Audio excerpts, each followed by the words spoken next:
In 1938, 10 U.S. Navy pilots vanished in the Bermuda Triangle, but the Navy's official investigation didn't cite a mystery. It concluded with 2 words: pilot error. The squadron leader's granddaughter, a historian, refused to accept this, staking her career on a final expedition in 2008. Hunting for the wrecks. 150 miles off the coast of Miami, and with only 3 days of funding left, her sonar detected a cluster of unnatural angles on the ocean floor. The crew deployed a robotic vehicle, sending it down into the deep water. What the cameras found on the lead plane's fuselage would rewrite the official record and expose a 70-year-old crime. The rhythmic ping of the side-scan sonar was the only sound anchoring Dr. Ilara Vance to the present moment, a sterile metronome counting down the final hours of her funding.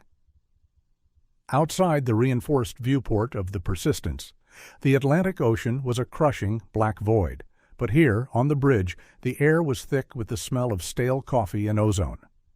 It was October 2008, and Ilara was 150 miles off the coast of Miami, Florida, hunting ghosts. 15 years of obsessive research had led her here. 15 years spent analyzing 1938 weather patterns, cross-referencing fractured radio triangulation data, and begging skeptical investors to fund a search for 5 BT-1 airplanes that the world had long since written off. The Navy had certainly written them off, concluding their investigation 70 years prior with 2 damning words: pilot error. Those words had ruined her grandfather. Squadron Leader Vance, the man in the center of the old promotional photo Ilara kept taped to her console, had been posthumously blamed for the loss of his squadron and the 9 other men under his command. It was a stain Ilara had dedicated her life to removing. The photo, a black and white image of 10 proud pilots standing in front of their pristine BT-1 planes, was a constant reminder of the injustice, the unresolved mystery that had haunted her family for generations. She stared at the monitors, her reflection pale and drawn in the dim light. She had liquidated her assets, staked her academic career, and now it was almost over. They had 3 days of operational capacity left before they had to return to port, defeated. The weight of the impending failure pressed down on her, a physical pressure mirroring the immense pressure of the deep ocean outside.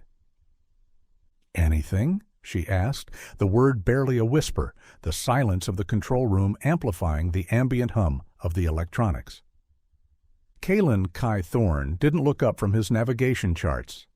A man in his 50s with a face weathered by sun and skepticism, Kai was the salvage operator Ilara had hired. He was also an ex-police detective, a detail Ilara found both reassuring and intimidating. He ran a tight ship, pragmatic where Ilara was passionate. He possessed a quiet competence, a steady hand that Ilara desperately needed in this turbulent sea of uncertainty. "Just sand and history, Doc," Kai replied, his voice gravelly, the sound rough but not unkind. "Same as the last 12 hours. He finally looked up, his eyes meeting hers, a flicker of empathy in his gaze. He knew what this meant to her. The sonar pinged again, but this time the rhythmic sound was interrupted by a sharp metallic return. Ilara shot forward in her chair, her heart leaping into her throat. "Stop the sweep! Reverse 2 degrees. The technician manning the sonar station complied, his movements quick, efficient. The screen refreshed, the topography of the deep seabed scrolling slowly. And then she saw it. Not the gentle slopes of the ocean floor, but hard, unnatural angles. A cluster of shapes that didn't belong. The geometric precision was unmistakable, a stark contrast to the organic chaos of the natural world. "We have a target cluster," the technician announced, his voice suddenly devoid of boredom, replaced by a mixture of awe and excitement. "Kai," Ilara breathed, the word a prayer, a plea. He was already at her side, analyzing the returns. Too dense for a reef, too structured for debris. He nodded slowly, a subtle shift in his demeanor, the skepticism giving way to a focused intensity. Could be them? The bridge energized, the exhaustion replaced by a frantic, focused energy. The crew exchanged glances, the realization of the impending discovery dawning on them. They were on the verge of something monumental. "Deploy the ROV," Kai ordered, his voice sharp, authoritative. The remotely operated vehicle, a massive, complex piece of machinery nicknamed Argus, was winched over the side of the vessel. The heavy splash was followed by the whine of the tether spooling out, the umbilical cord connecting them to the depths. The process felt agonizingly slow, every second stretching into an eternity.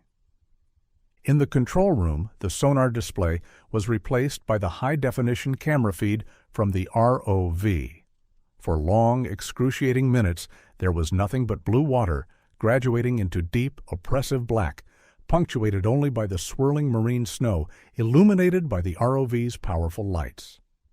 It felt like descending into another world, a place untouched by time, a realm of silence and shadow. "Depth, 1,000 meters, Kai narrated, his voice a calm monotone that belied the tension in his shoulders. "Approaching the seabed." The bottom materialized slowly, a desolate, lunar landscape of fine sediment and scattered rock.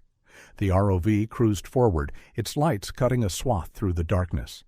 The anticipation was a physical weight pressing down on Alara, making it difficult to breathe. "There." Alara pointed, her finger trembling slightly as it hovered over the screen. In the periphery of the light, a shape emerged. It was indistinct at first, a mound covered in decades of marine growth and corrosion. Kai maneuvered the ROV closer, adjusting the lighting array to minimize the backscatter from the sediment. The shape resolved itself. It was the unmistakable fuselage of an aircraft. The metal was skeletal, the cockpit canopy long gone, but the silhouette was iconic. The distinctive curve of the engine cowling, the shape of the wings. It was a BT-1. A strangled sound escaped Alara's throat. It was real. After all this time, after all the doubt and the sacrifice, it was real. The wreck lay partially on its side, one wing buried in the sediment. The scene was ghostly, silent, a stark contrast to the vibrant energy she knew from the historical photographs of the squadron. 10 proud men squinting into the Florida sun, their flight suits pristine, their futures stretching before them. The image on the monitor, the vibrant turquoise blue of the water contrasting sharply with the dull, decaying browns and greens of the wreckage, was both beautiful and devastating. "Let's get confirmation," Kai said, his voice softening slightly. He understood what this moment meant. He might not share her obsession, but he respected the weight of history. Alara directed him toward the tail section. The ROV maneuvered delicately around the wreckage, a clumsy robot navigating a graveyard. The metal was heavily encrusted, but as the light swept over the stabilizer, the identification number became visible, stark against the corroded aluminum. NV-341. It matched. Squadron leader Vance's lead plane. The emotional impact hit Alara with physical force. She gripped the edge of the console, tears blurring the monitor, the sudden release of decades of tension leaving her weak. She wasn't just looking at historical wreckage. She was looking at the object that had defined her life, the source of the shadow that had hung over her family for 3 generations. The relief was overwhelming, the grief profound. "Scan the perimeter," she managed, fighting to regain her professional composure, to push the grief and the relief aside.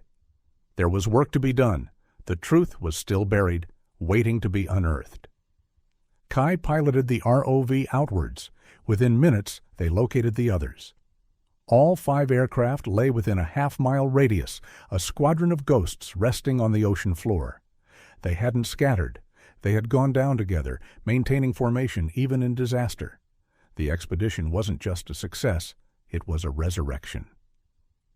The ghosts of the past were finally speaking. The initial wave of euphoria subsided quickly, replaced by the methodical demands of the survey. The control room of the Persistence transformed, the air humming with a renewed, focused energy. Alara, fueled by adrenaline and a profound sense of vindication, directed the ROV operations with meticulous precision. They had found the squadron. Now they needed to understand why they were here.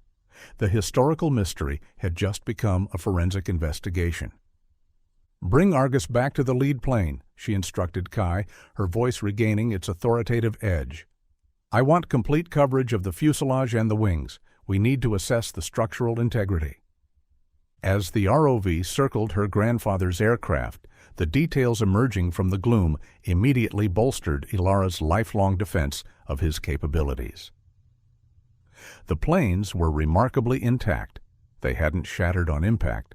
The fuselages were largely whole, the wings mostly attached, though some were damaged by the impact with the seabed. This wasn't the debris field of a high-speed crash, a mid-air collision, or a desperate plunge into the sea. The evidence contradicted the official narrative of panic and incompetence. "They were ditched," Ilara whispered, the realization dawning with a clarity that pierced the fog of history. "He brought them down controlled. All of them." Kai nodded slowly, studying the angles, the way the planes rested on the seabed, the distribution of the wreckage. "Looks like it. Textbook water landing. They must have had engine failure, but maintained control all the way down. Impressive piloting, especially under those conditions." This was critical. It proved her grandfather hadn't panicked. He hadn't lost control in severe weather, as the Navy inquiry had hastily concluded. He had skillfully executed an emergency procedure under extreme duress, leading his squadron in a coordinated landing that should have ensured their survival. The vindication was bittersweet, the realization of his competence tempered by the mystery of the failure. "If they ditched successfully," Ilara said, thinking aloud, the pieces clicking into place, the puzzle reforming in her mind. "We need to know what caused the failure. 5 simultaneous engine failures? Kai, that's statistically impossible.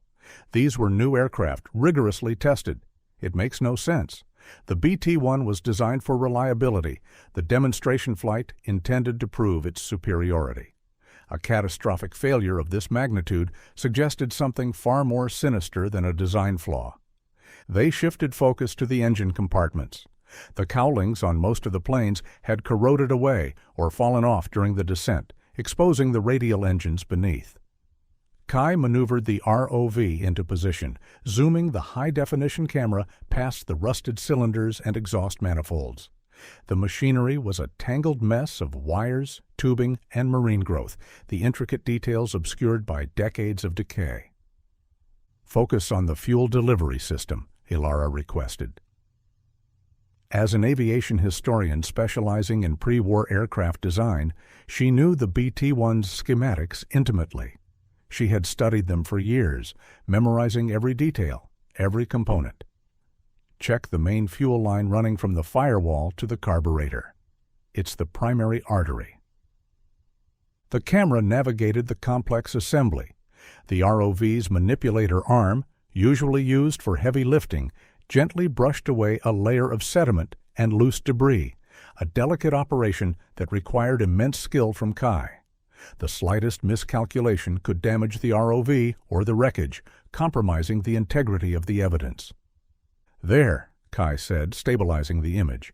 "Got a clear view of the main line." They focused on the thick, reinforced hose designed to withstand the vibrations and pressures of flight. Ilara expected to see a rupture, a stress fracture, or perhaps severe corrosion leading to a leak. Something that would explain the sudden loss of power. A mechanical failure, however unlikely, would provide a rational explanation for the disaster. What she saw instead made no sense at all. The hose wasn't ruptured, it was severed. "Zoom in, enhance the resolution," Ilara ordered, her voice sharp, the historian giving way to the investigator. The anticipation was a physical sensation, a tightening in her chest, a dryness in her throat. The image tightened, the pixels resolving into stark clarity. It was a clean, precise cut, almost surgical.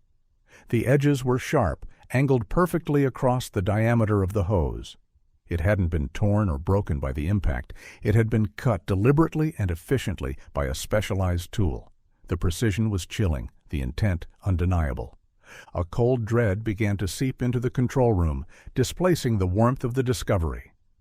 The silence was absolute, the implications terrifying. The pinging of the sonar seemed to echo the beating of Alara's heart, the sound now ominous, menacing. "That's not environmental damage," Kai stated, his detective instincts overriding his role as a salvage operator. His voice was flat, devoid of emotion, but his eyes were hard, the skepticism replaced by a cold, focused anger. "That's intentional." Alara couldn't process it immediately. Why would someone cut the fuel line? It was a sophisticated act of sabotage, requiring access to the aircraft before the flight, knowledge of the engine system, and the intent to cause catastrophic failure. It suggested a conspiracy, a coordinated effort to bring down the squadron. "Check the others," Alara said, a terrifying hypothesis forming in her mind, the scope of the conspiracy expanding exponentially. "We have to check the other planes. Now." The next few hours were a blur of tense, focused activity. They moved the ROV from wreck to wreck, repeating the meticulous processes of navigating to the engine compartment and locating the main fuel line. The atmosphere on the bridge grew heavier with each confirmation, the silence punctuated only by the terse commands and the rhythmic hum of the electronics. Plane 2. Identical cut. Same location, same angle. Plane 3. The same. By the time they reached the fifth aircraft, the pattern was undeniable. All 5 planes had their main fuel lines deliberately severed in the exact same manner. The precision, the uniformity, the systematic nature of the sabotage was staggering. The realization struck Alara with devastating force. This wasn't an accident. It wasn't mechanical failure. It was a coordinated attack. Her grandfather hadn't failed. He wasn't incompetent. He was set up. The squadron was deliberately crippled, the sabotage designed to cause simultaneous fuel exhaustion far out at sea, beyond the range of rescue, ensuring the failure of the demonstration flight and the disappearance of the planes. The Navy's ruling of pilot error wasn't just wrong, it was a lie, whether intentional or born of a staggering incompetence that bordered on complicity. The cover-up had begun immediately, the truth buried beneath the waves, along with the wreckage. Alara looked at the images of the severed lines, the evidence stark and irrefutable on the high-definition monitors. She had come here seeking to clear her grandfather's name, to restore his legacy. She had achieved that. But in doing so, she had uncovered something far darker than incompetence. She had found the fingerprints of a conspiracy, and the implications stretched far beyond the historical record, reaching into the present, threatening to pull her under. The past was not dead, it was very much alive, and it was dangerous.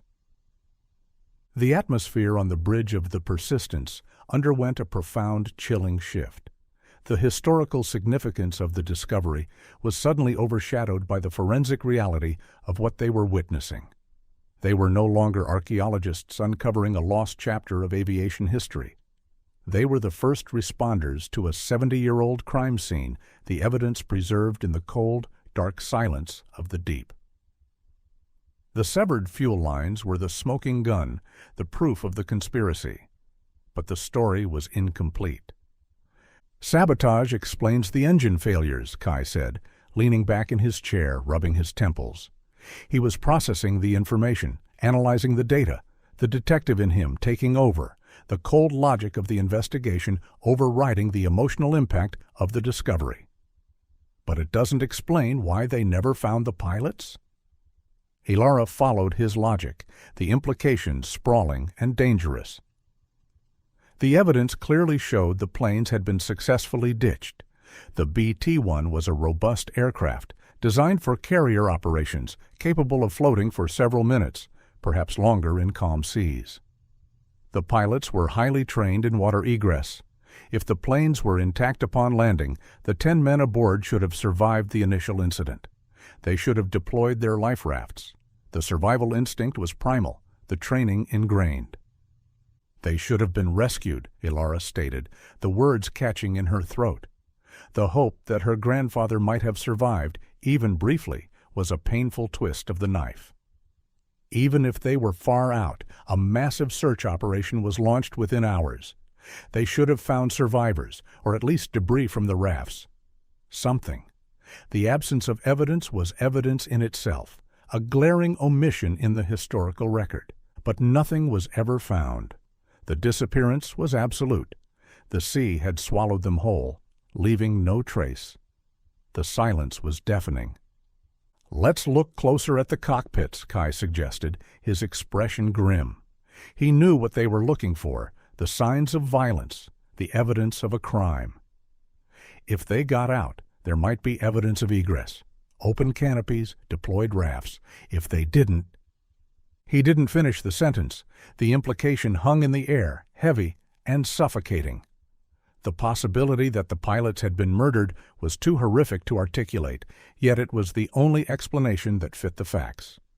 Ilara directed the ROV back to the lead plane, her grandfather's plane, NV-341. The ROV approached the cockpit area. The plexiglass canopy was gone, likely shattered during the ditching or eroded by time, leaving the skeletal frame exposed. The interior was filled with sediment and the rusted remnants of the instrumentation panel. The empty cockpit felt like a tomb, the silence profound.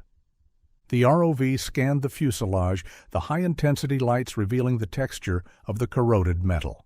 The camera panned across the area just below the cockpit railing, the aluminum skin pitted and uneven. The decay was extensive, the metal warped and twisted by the pressure and the passage of time. "Stop! Go back!" Kai's voice was sharp, urgent. He maneuvered the ROV closer, adjusting the zoom, the lens hovering inches from the fuselage. Ilara looked at the screen, initially seeing only the decay, the ravages of time. The shadows played tricks on her eyes, the swirling sediment obscuring the details.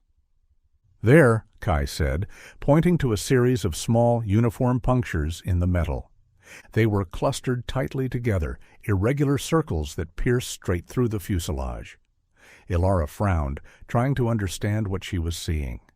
They didn't look like corrosion or stress fractures. They were too concentrated, too systematic. The pattern was unnatural, deliberate. Kai studied the image, his expression hardening. He recognized the pattern instantly, drawing on his years of experience, examining the aftermath of violence. The signature of impact, the deformation of the metal, the trajectory of the projectiles. "Those aren't stress fractures," he said, his voice flat, devoid of emotion. "Those are bullet holes." Ilara stared at the screen, the blood draining from her face. Bullet holes? It was impossible. They were in the middle of the ocean. Who could have shot at them? There was no war, no enemy combatants in the area. The idea of a firefight in the middle of the Atlantic in 1938 was absurd, surreal. "High caliber," Kai continued, his analysis clinical, detached. He used the laser scaling tool on the ROV to measure the diameter of the holes. 50 caliber, maybe larger. Looks like machine gun fire. They were strafed. The word hung in the air, brutal and final. Strafed. A military term describing a sustained attack with automatic weapons. The image was horrific, the violence sudden and overwhelming. They checked the other planes. The pattern repeated. Concentrated bursts of gunfire directed specifically at the cockpit areas of all 5 aircraft. The attacks were methodical, precise, designed to kill. The execution was systematic, ruthless. The horrific implication settled over them like a shroud. The sequence of events became terrifyingly clear. The sabotage caused the engine failures. The pilots skillfully ditched the planes. They survived the landing.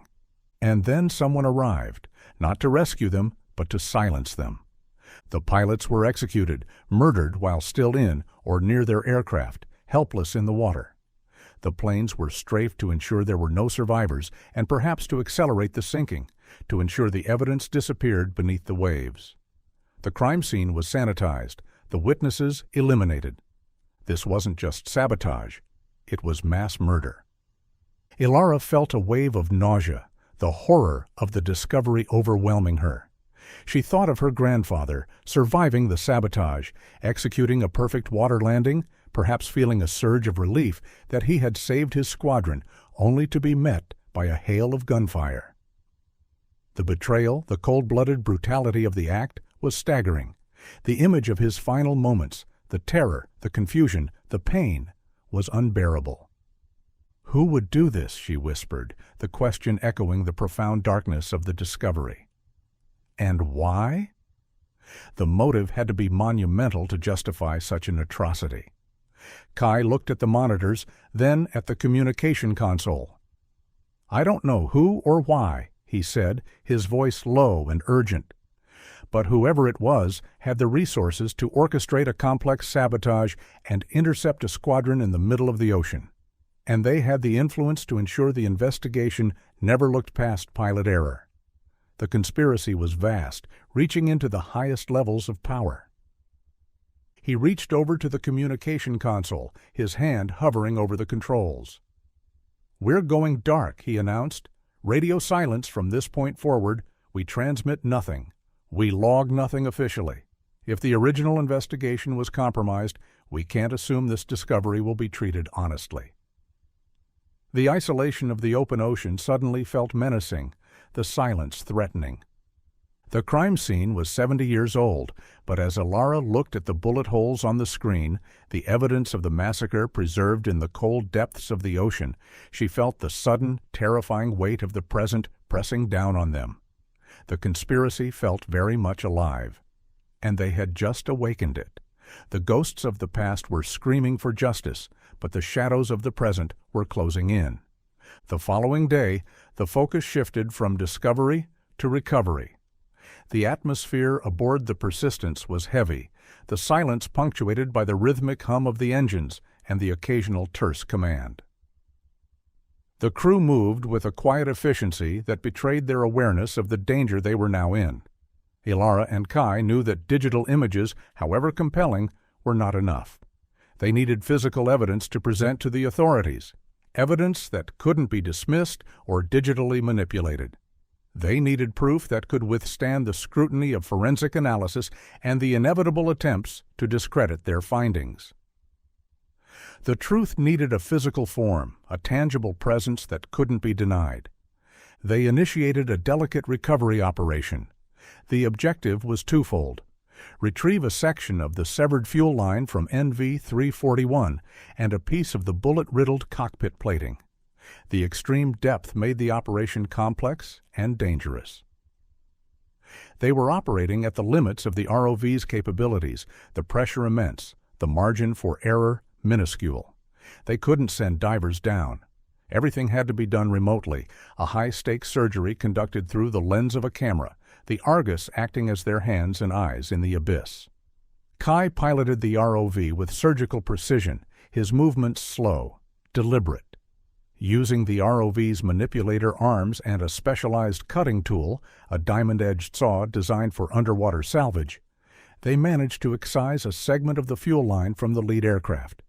The process was agonizingly slow, the tension palpable as they maneuvered the delicate evidence into a secure collection basket attached to the ROV. Every movement risked disturbing the site, compromising the integrity of the evidence. The metal groaned under the pressure of the saw, the sound transmitting through the tether to the control room, a ghostly echo of the violence that had brought the plane down. Next, they moved to the cockpit plating. The metal was fragile, corroded, the aluminum alloy weakened by decades of immersion. They used a low-intensity cutting laser to carefully remove a section containing a cluster of bullet holes, ensuring the impact signatures were preserved. The laser sliced through the metal, the superheated water bubbling around the incision, the light flashing brightly on the monitors. The operation felt like an autopsy, a forensic examination of a murder victim.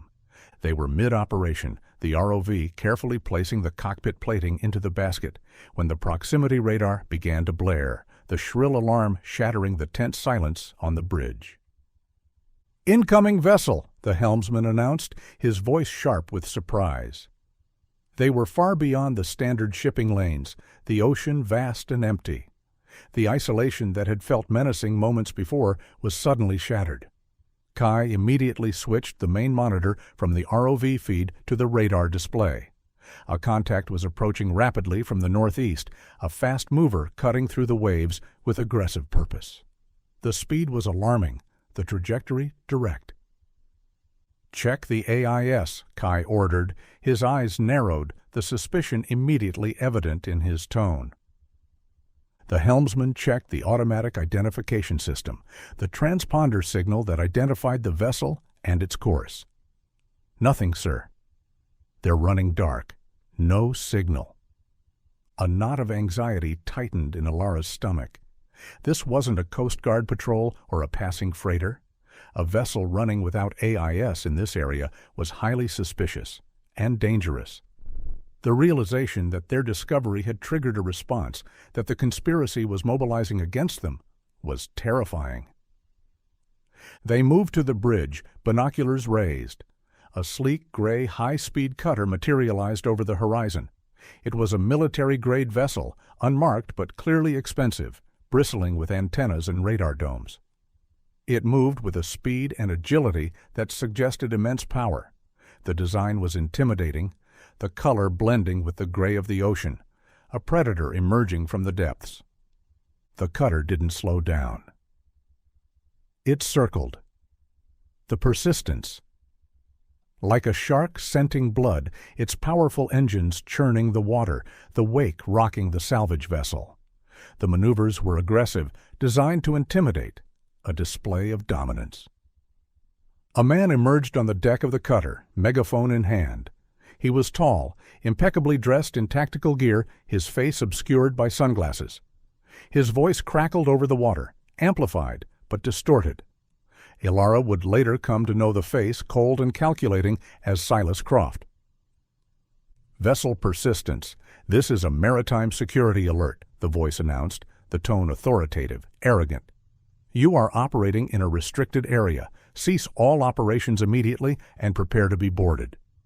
Kai grabbed the radio handset, his expression hardening. He knew the law, the protocols of the sea. "Unidentified vessel. This is the captain of the Persistence. We are conducting legitimate salvage operations in international waters. There are no restrictions in this area. State your identity and authority." The response was immediate, laced with contempt. "Our authority is absolute. Cease operations, or we will take action to disable your vessel. Do not attempt to recover your submersible." The threat was clear, the disregard for the law absolute. Kai recognized the profile of the cutter and the demeanor of the crew. This wasn't official military or law enforcement. It was high-end private security, the kind employed by corporations with something to hide, operating outside the bounds of the law, with the impunity that came with unlimited resources. "We will not be boarded," Kai replied, his voice steady, citing international maritime law. "Any attempt to board this vessel will be considered an act of piracy and reported accordingly." He knew the threat of reporting was empty, given their radio silence, but he needed to project strength to deter the aggression. A tense standoff ensued. The sun beat down on the deck, the silence broken only by the thrumming of the engines and the slap of the waves against the hulls. The two vessels faced each other, a clash of wills in the middle of the ocean. The vastness of the sea suddenly felt claustrophobic, the isolation amplifying the danger. The cutter suddenly accelerated, maneuvering dangerously close to the Persistence. It cut across their bow, the wake slamming against the hull, the vessel shuddering under the impact. The aggressive maneuver was a clear escalation, a demonstration of their willingness to use force. "They're going for the tether," Kai realized, looking at the ROV deployment winch. The thick umbilical cable connecting the ROV to the ship was vulnerable. If they severed it, they would lose the ROV and the evidence it carried. The realization of their objective chilled Alara to the bone. They weren't there to arrest them, but to destroy the evidence. "Bring it up!" "Now!" Kai ordered the ROV operator, his voice sharp. The winch screamed as the ROV began its ascent. The cutter intensified its maneuvers, circling closer, trying to position itself over the tether line, the propellers churning the water dangerously close to the cable. The tension on the bridge was unbearable, the crew watching helplessly as the confrontation unfolded. Ilara watched the depth gauge on the ROV monitor, her heart pounding. It felt like a race against time, the evidence dangling precariously in the depths while the threat materialized on the surface. The realization that the conspiracy was still active, that someone was willing to use force to protect the secret after 70 years, was terrifying. The past was not just alive, it was hunting them. The ROV breached the surface, the collection basket intact. The crew scrambled to secure it, winching it aboard, the heavy machinery groaning under the strain. Just as the ROV was safely on deck, the cutter made a final aggressive pass, coming within feet of the tether, the message clear. They were watching. "Get us out of here," Kai ordered the helmsman. "Full speed. Due west." The Persistence turned sharply, the engines roaring to life. They departed the area at maximum speed, fleeing the scene, the ghostly wreckage receding into the depths once more. Ilara watched the gray cutter shrink in the distance, the realization settling in that her historical quest had just become a very present danger. The past was not dead. It was hunting them, and it knew their names. 2 days later, the Persistence docked discreetly at a private marina far south of Pensacola, avoiding the main port and the attention it would inevitably attract. The return journey was fraught with tension, the constant fear of pursuit hanging over them like a shroud. Kai, ever cautious, insisted on bypassing official channels until they understood the scope of the threat they were facing. The encounter at sea had confirmed their fears. They were dealing with a powerful, well-resourced adversary who operated outside the law and who knew they had the evidence. The evidence, the severed fuel line and the bullet-riddled plating, was immediately transported to a secure, nondescript warehouse owned by Kai. It was a sprawling, climate-controlled facility, usually used for storing sensitive equipment between salvage operations. Now it housed the physical proof of a 70-year-old conspiracy, the artifacts resting on examination tables under the harsh glare of the fluorescent lights.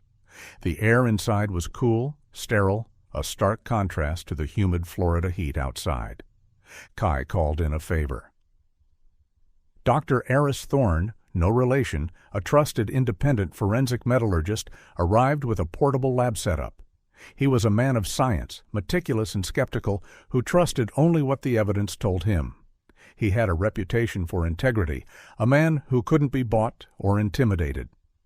He examined the fuel line and the cockpit plating under high magnification, his expression unreadable, the silence broken only by the hum of his equipment. His analysis was definitive and damning. The cuts on the fuel line were made with a high-speed cutting tool, likely a specialized shear, Dr. Thorne explained, pointing to the microscopic striations on the metal displayed on his laptop screen. The image was magnified hundreds of times, the precision of the cut undeniable. The precision is remarkable. This wasn't a hack job. It was done by someone who knew exactly what they were doing. He paused, adjusting the image, the scientific detachment in his voice chilling. Based on the corrosion patterns, the cuts were made shortly before the flight, certainly within hours of immersion in seawater. The oxidation layers confirmed the timeline. He turned his attention to the cockpit plating. He analyzed the impact signatures, the deformation of the metal, the trajectory of the projectiles.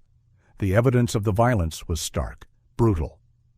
The punctures are consistent with high-caliber ammunition, likely a .50 caliber machine gun, as you suspected. The impact angles suggest the shots were fired from a position above the aircraft, consistent with a surface vessel firing down on the cockpit. It was a sustained barrage, concentrated and lethal. He looked up, his eyes meeting Ilara's, the skepticism replaced by a grim understanding. This was an execution. The forensic evidence confirmed their observations at the wreck site: sabotage and murder. The truth was undeniable, backed by the cold, hard facts of science. With the physical evidence secured and analyzed, Ilara shifted her focus to the motive. The how was clear, but the why remained elusive, the key to understanding the scope of the conspiracy. She needed to understand who benefited from the disaster. The scale of the crime suggested a motive far greater than personal animosity or petty sabotage. The 1938 flight was not a routine patrol. It was a high-profile reliability demonstration, the final hurdle before the manufacturer, Coastal Aviation, secured a massive multi-million-dollar military contract. The success of the BT-1 would have cemented the company's future and revolutionized naval aviation. The contract was worth a fortune, a game-changer in the burgeoning aviation industry. "We need to know who benefited from the failure," Elara said, her historian instincts taking over. She knew that history was often driven by economics, by the relentless pursuit of power and profit. Who won the contract when the BT-1 failed? She set up her laptop on a dusty workbench, connecting to the internet via a secure connection Kai had arranged. She dove into historical procurement records, digitized archives of military contracts from the interwar period. The data was dense, fragmented, buried under layers of bureaucracy. The search was complex, requiring a deep understanding of the historical context and the intricacies of military procurement. It took hours of searching, cross-referencing company names, contract numbers, and dates. But finally, she found it. The runner-up for the contract, the company that had been competing directly with the BT-1 manufacturer, was a rising industrial powerhouse, aggressive and politically connected. A company known for its ruthless business practices and its ambition to dominate the aviation market. Aero Vanguard Industries. The records showed that immediately following the disappearance of the BT-1 squadron and the subsequent ruling of pilot error, the Navy canceled the contract with Coastal Aviation and awarded it to Aero Vanguard. The disaster had paved the way for Aero Vanguard's dominance, transforming them from a secondary player into a major defense contractor. The contract was the foundation of their empire. The motive was clear: corporate espionage and sabotage on a massive scale. A ruthless act of violence driven by greed and ambition. The lives of 10 men were sacrificed for a contract, a footnote in the history of corporate warfare. Elara researched the history of Aero Vanguard Industries. The company had grown exponentially during the war years, fueled by the very contract they had secured through sabotage. In 2008, they were no longer Aero Vanguard Industries. They were Aero Vanguard Dynamics, a multi-billion-dollar defense giant, one of the largest and most influential contractors in the world, with immense political influence and deep connections within the defense establishment. Their reach extended into the highest levels of government, their power vast and seemingly untouchable. Elara looked at Kai, the realization hitting her with staggering force. They weren't just investigating a historical crime. They were taking on a corporate empire built on murder. The sleek gray cutter that had intercepted them at sea suddenly made sense. It was Aero Vanguard protecting its foundational secret, the original sin that had made their empire possible. The private security force, the aggressive tactics, the disregard for the law, it was all part of their modus operandi, honed over decades of operating in the shadows. The stakes became terrifyingly clear. They were in possession of evidence that could destroy a multi-billion-dollar corporation. And Aero Vanguard knew it. The historical investigation had just become a fight for their lives. The shadows of the past were closing in, and they were armed and dangerous. Kai Thorne was a man who understood the nature of shadows. His years as a detective in Miami had taught him that the most dangerous threats often moved unseen, unnoticed until it was too late. The encounter at sea had confirmed his instincts. They were dealing with professionals, ruthless and well-resourced, who operated with the impunity of a shadow government. The realization that Aero Vanguard was the adversary changed the calculus of the operation. They were no longer just researchers, they were targets. He spent the entire day upgrading the warehouse security system. The encounter at sea, combined with the revelation of Aero Vanguard's involvement, had put him on high alert. He installed motion sensors, pressure plates, and high-definition cameras linked to a remote monitoring station. He reinforced the doors, sealed the windows, turning the warehouse into a fortress. He knew they were dealing with professionals, and he didn't underestimate their capabilities. He knew that the best defenses could only delay the inevitable, but time was a precious commodity. Late that night, long after Alara had left to try and get some sleep at a secure location, Kai sat in the small warehouse office, monitoring the security feeds.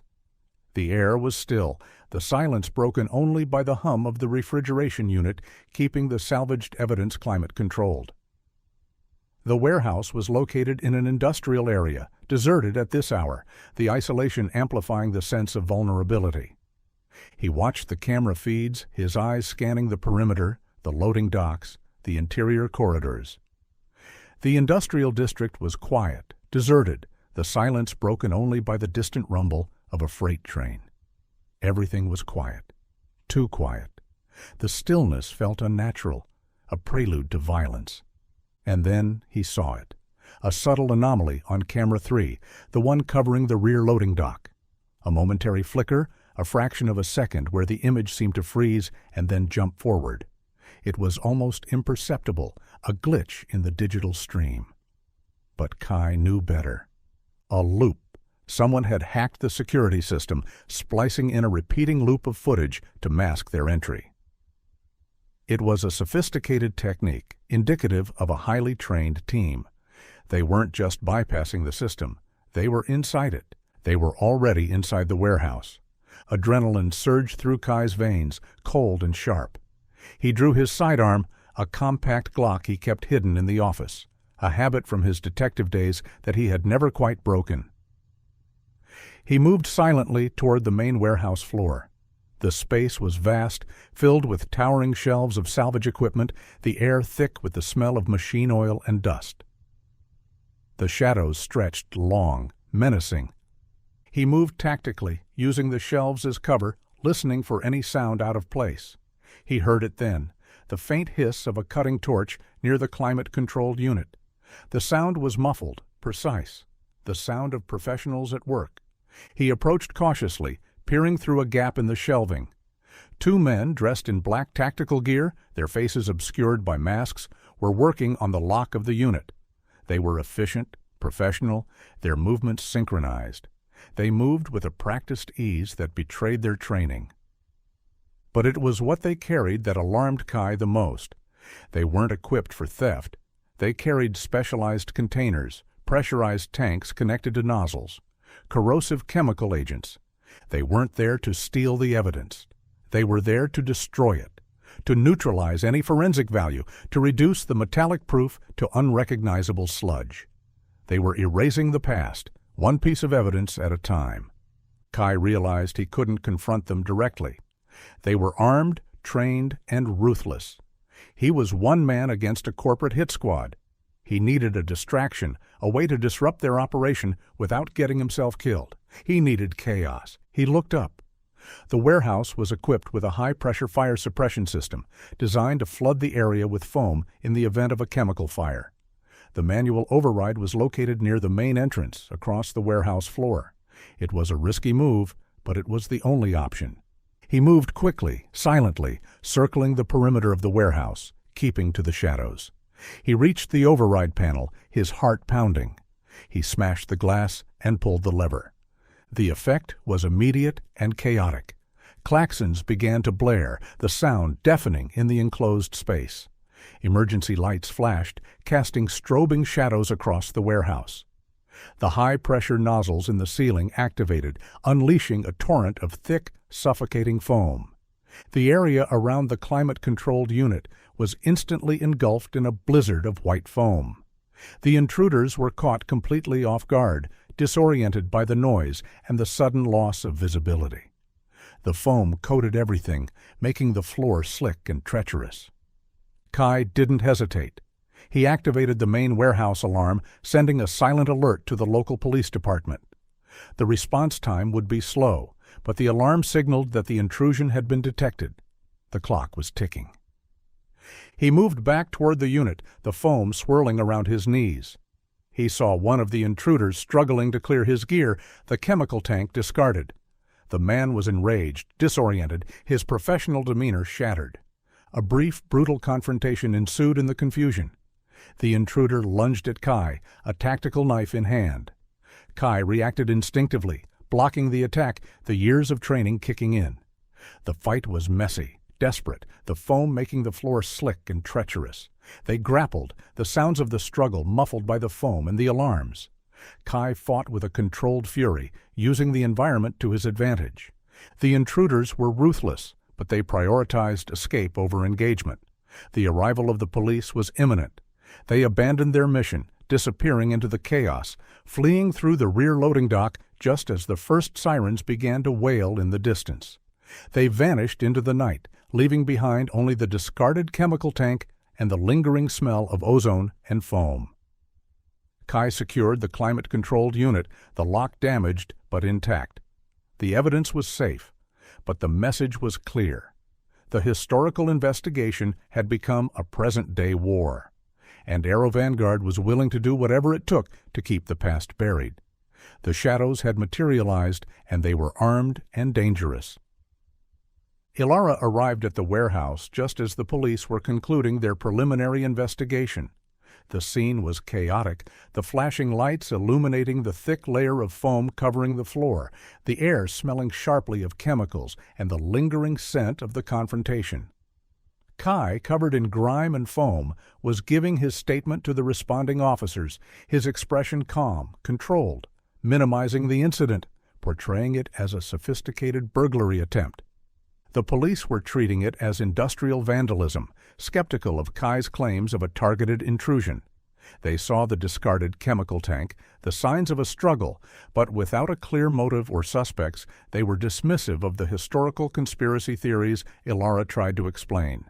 The skepticism was palpable, the indifference chilling. They were after the evidence, Ilara insisted, her voice tight with frustration, the realization that the authorities were useless sinking in. They were trying to destroy it. The detective in charge, a world-weary man named Detective Miller, no relation to Janice, raised a skeptical eyebrow. Evidence of what exactly? A 70-year-old plane crash? The dismissal was polite but firm, the implication clear. They were wasting his time. It wasn't a crash, Ilara shot back, her anger overriding her caution. It was murder. Miller sighed, clearly unconvinced. We'll file a report. Let us know if you have any actual leads.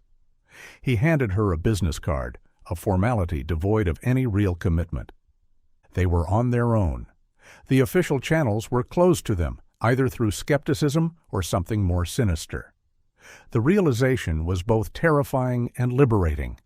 They were operating outside the system, free from the constraints of bureaucracy and protocol. The warehouse is compromised, Kai said once the police had left, the silence of the warehouse amplifying the lingering sense of violation. We need to move the evidence. Now? They worked through the night, cleaning up the foam and transporting the salvaged components to a remote, hidden boatyard Kai owned miles inland. It was a dilapidated marina, overgrown with weeds and littered with the rusting hulks of abandoned boats, a place forgotten by time. The isolation provided a fragile sense of security, the decay a perfect camouflage for the precious evidence. The smell of the swamp, the humid air thick with the buzzing of insects, provided a stark contrast to the sterile environment of the warehouse. With the physical evidence safe, they needed to focus on the human element of the conspiracy.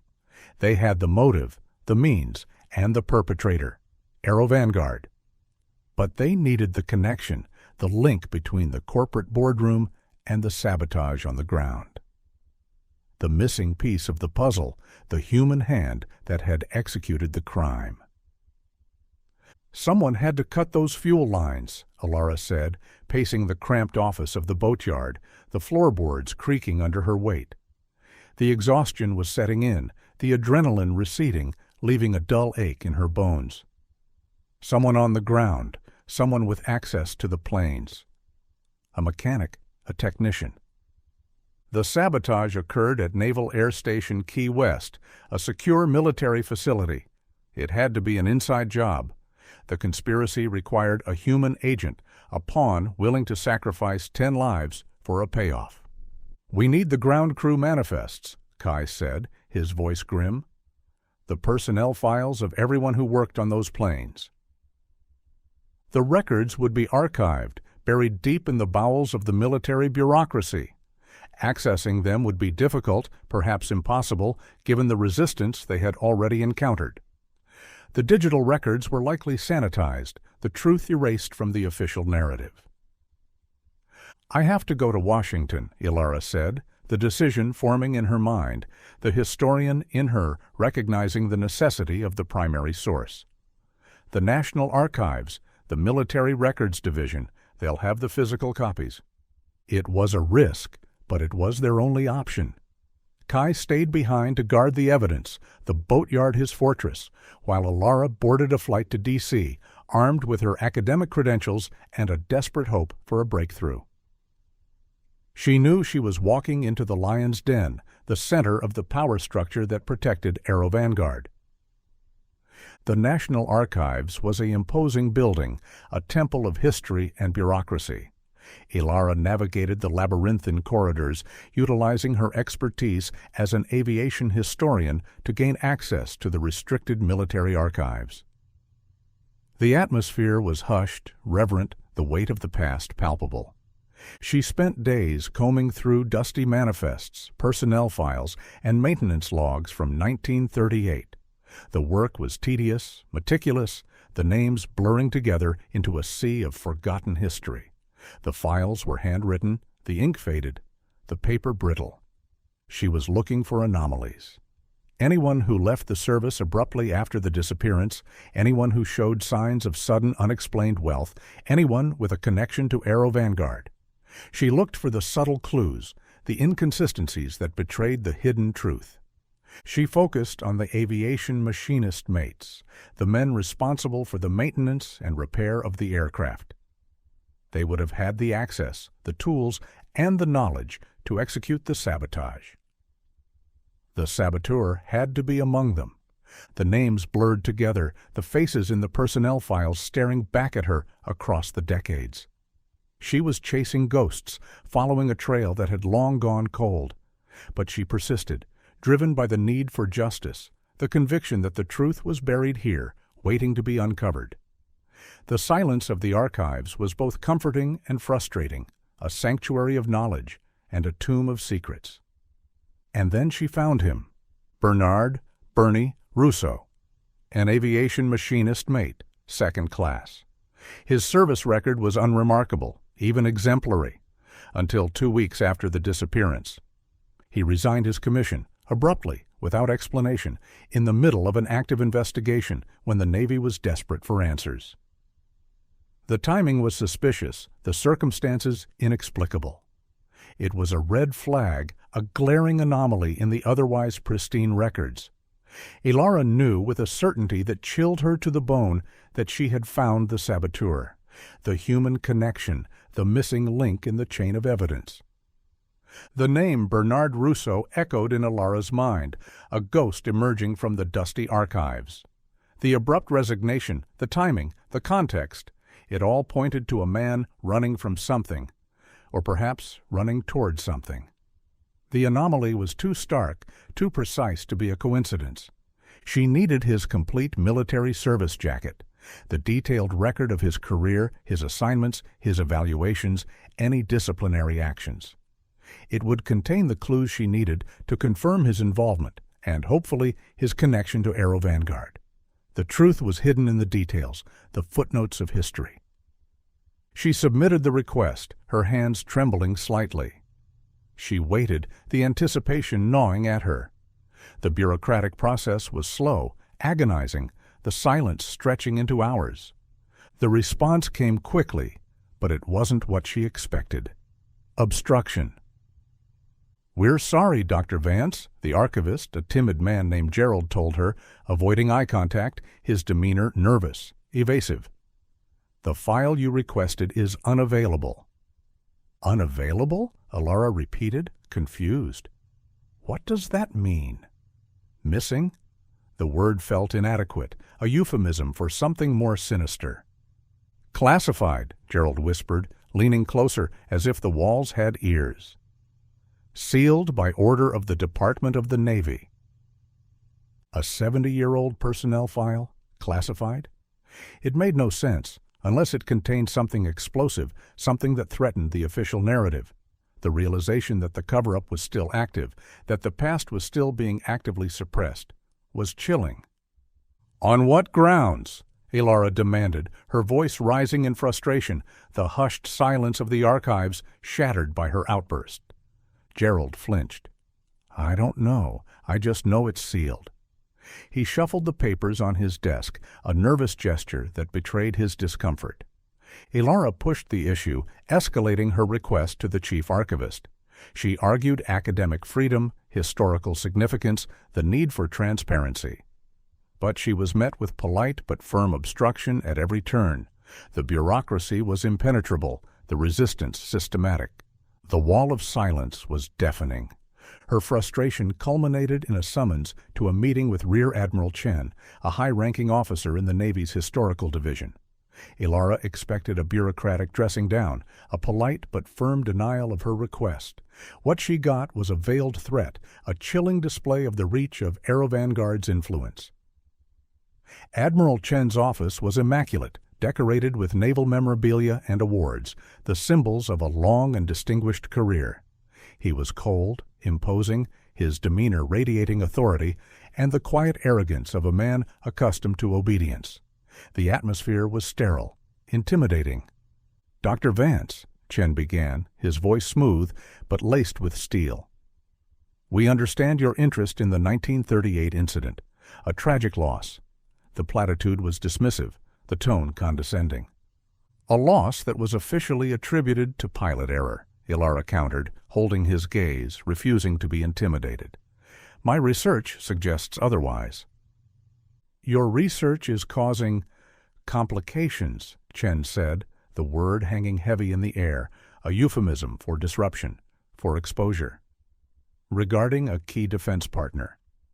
AeroVanguard. The name went unsaid, but it was there, lurking beneath the surface of the conversation, the unspoken center of the conspiracy. "Are you suggesting that the Navy is protecting a corporation at the expense of the truth?" Ilara challenged, her voice rising in anger, the injustice of the situation fueling her defiance. Chen's expression hardened, his eyes narrowing. "I am suggesting that your investigation is straying into areas of national security, areas that are above your pay grade, Dr. Vance. It was a threat, thinly veiled but unmistakable, a warning to back off, to let the ghosts lie. The implication was clear. Her career, her reputation, her future were at stake." "I have a right to know what happened to my grandfather," Ilara insisted, her voice trembling with emotion. "Your grandfather was a casualty of war," Chen said dismissively, the lie slipping easily from his lips. "Sometimes the truth is a luxury we cannot afford." The meeting ended abruptly, the Admiral's cold indifference chilling Ilara to the bone. The official channels were not just closed, they were actively working against her. The conspiracy was systemic, institutionalized, protected by the very organization that should have been seeking justice. As she left the Admiral's office, a sense of paranoia began to creep in. She felt exposed, vulnerable. The vast, echoing halls of the archives suddenly felt menacing, the shadows stretching long in the afternoon light. It was then that she noticed him, a man leaning against a pillar, watching her. He was impeccably dressed, with a sharp, intelligent face and eyes that seemed to see everything. He didn't look like a researcher or a bureaucrat. He looked like a predator. He held her gaze for a moment, a flicker of recognition in his eyes, before turning away and disappearing into the crowd. A cold dread washed over Ilara.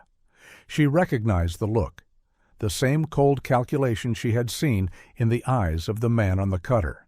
Silas Croft. She realized she was being watched. The hunter had found his prey. Feeling exposed, Ilara quickly returned to the reading room. She gathered her notes, her movements frantic. She still had the manifest, the list of names that had led her to Bernie Russo. She photographed it quickly with her digital camera, the click of the shutter echoing in the silent room. The physical proof was crucial, the digital copy a fragile backup. As she exited the archives, she saw him again, the man in the suit, standing near the entrance, making a phone call.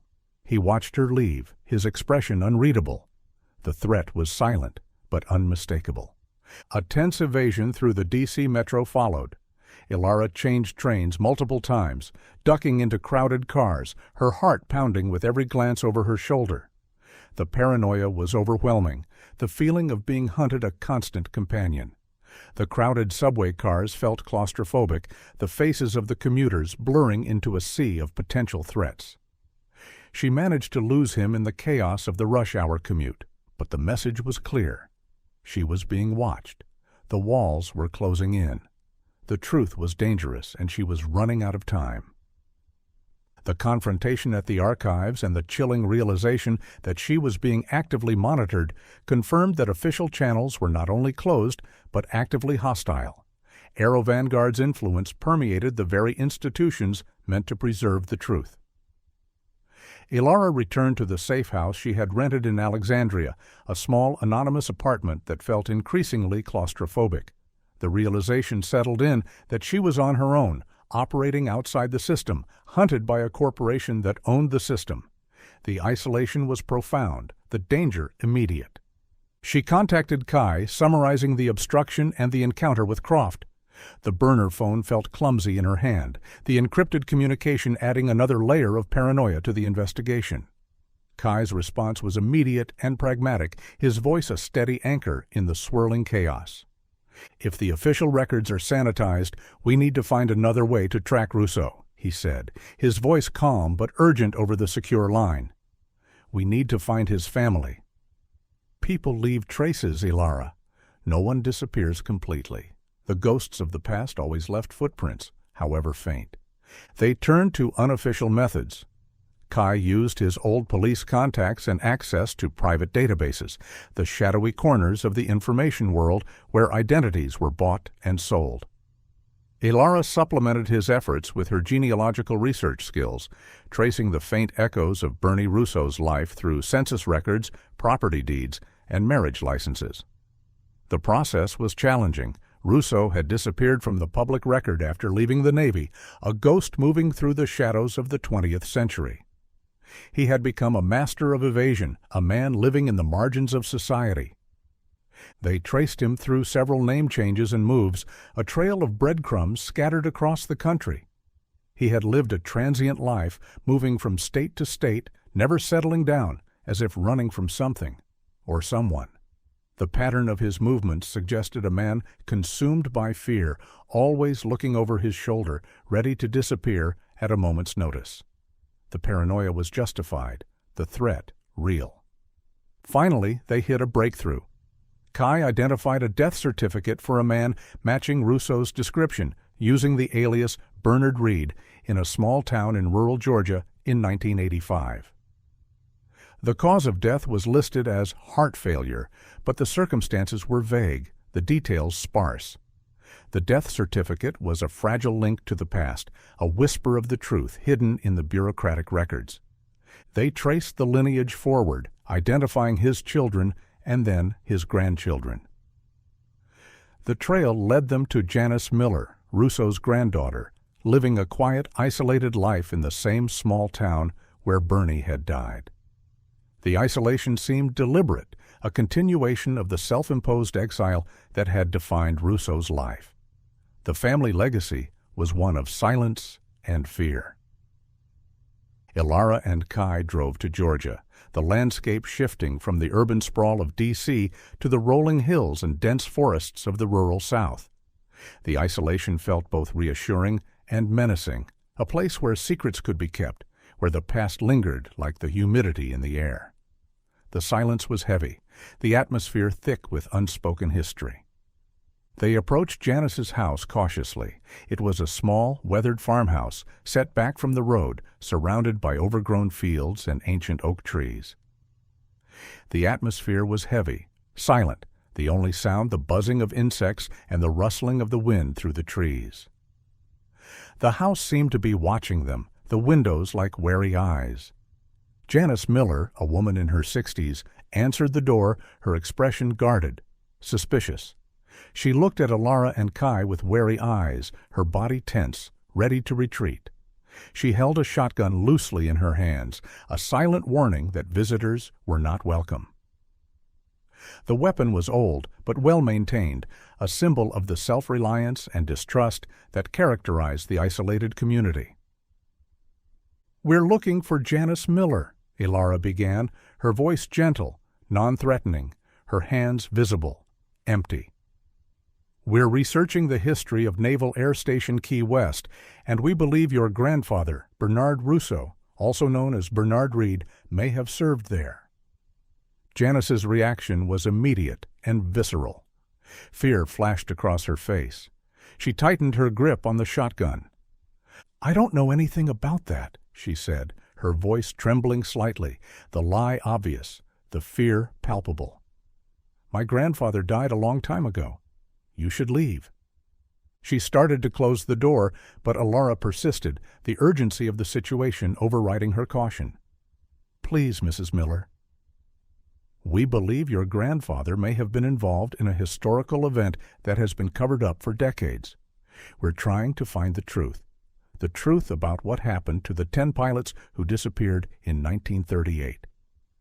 Janice hesitated, her fear warring with a flicker of curiosity. She mentioned something that immediately raised alarms for Alara, the realization that they were not the only ones searching for the truth. "You're not the first ones to ask about him," she said, her voice low, the words laced with a mixture of defiance and fear. "There were lawyers here a few days ago, claiming to be handling a historical estate matter. They were asking intrusive questions about my grandfather, asking if he left any old documents, any journals." The description of the lawyers, their demeanor, their questions, matched the profile of Aero Vanguard's operatives.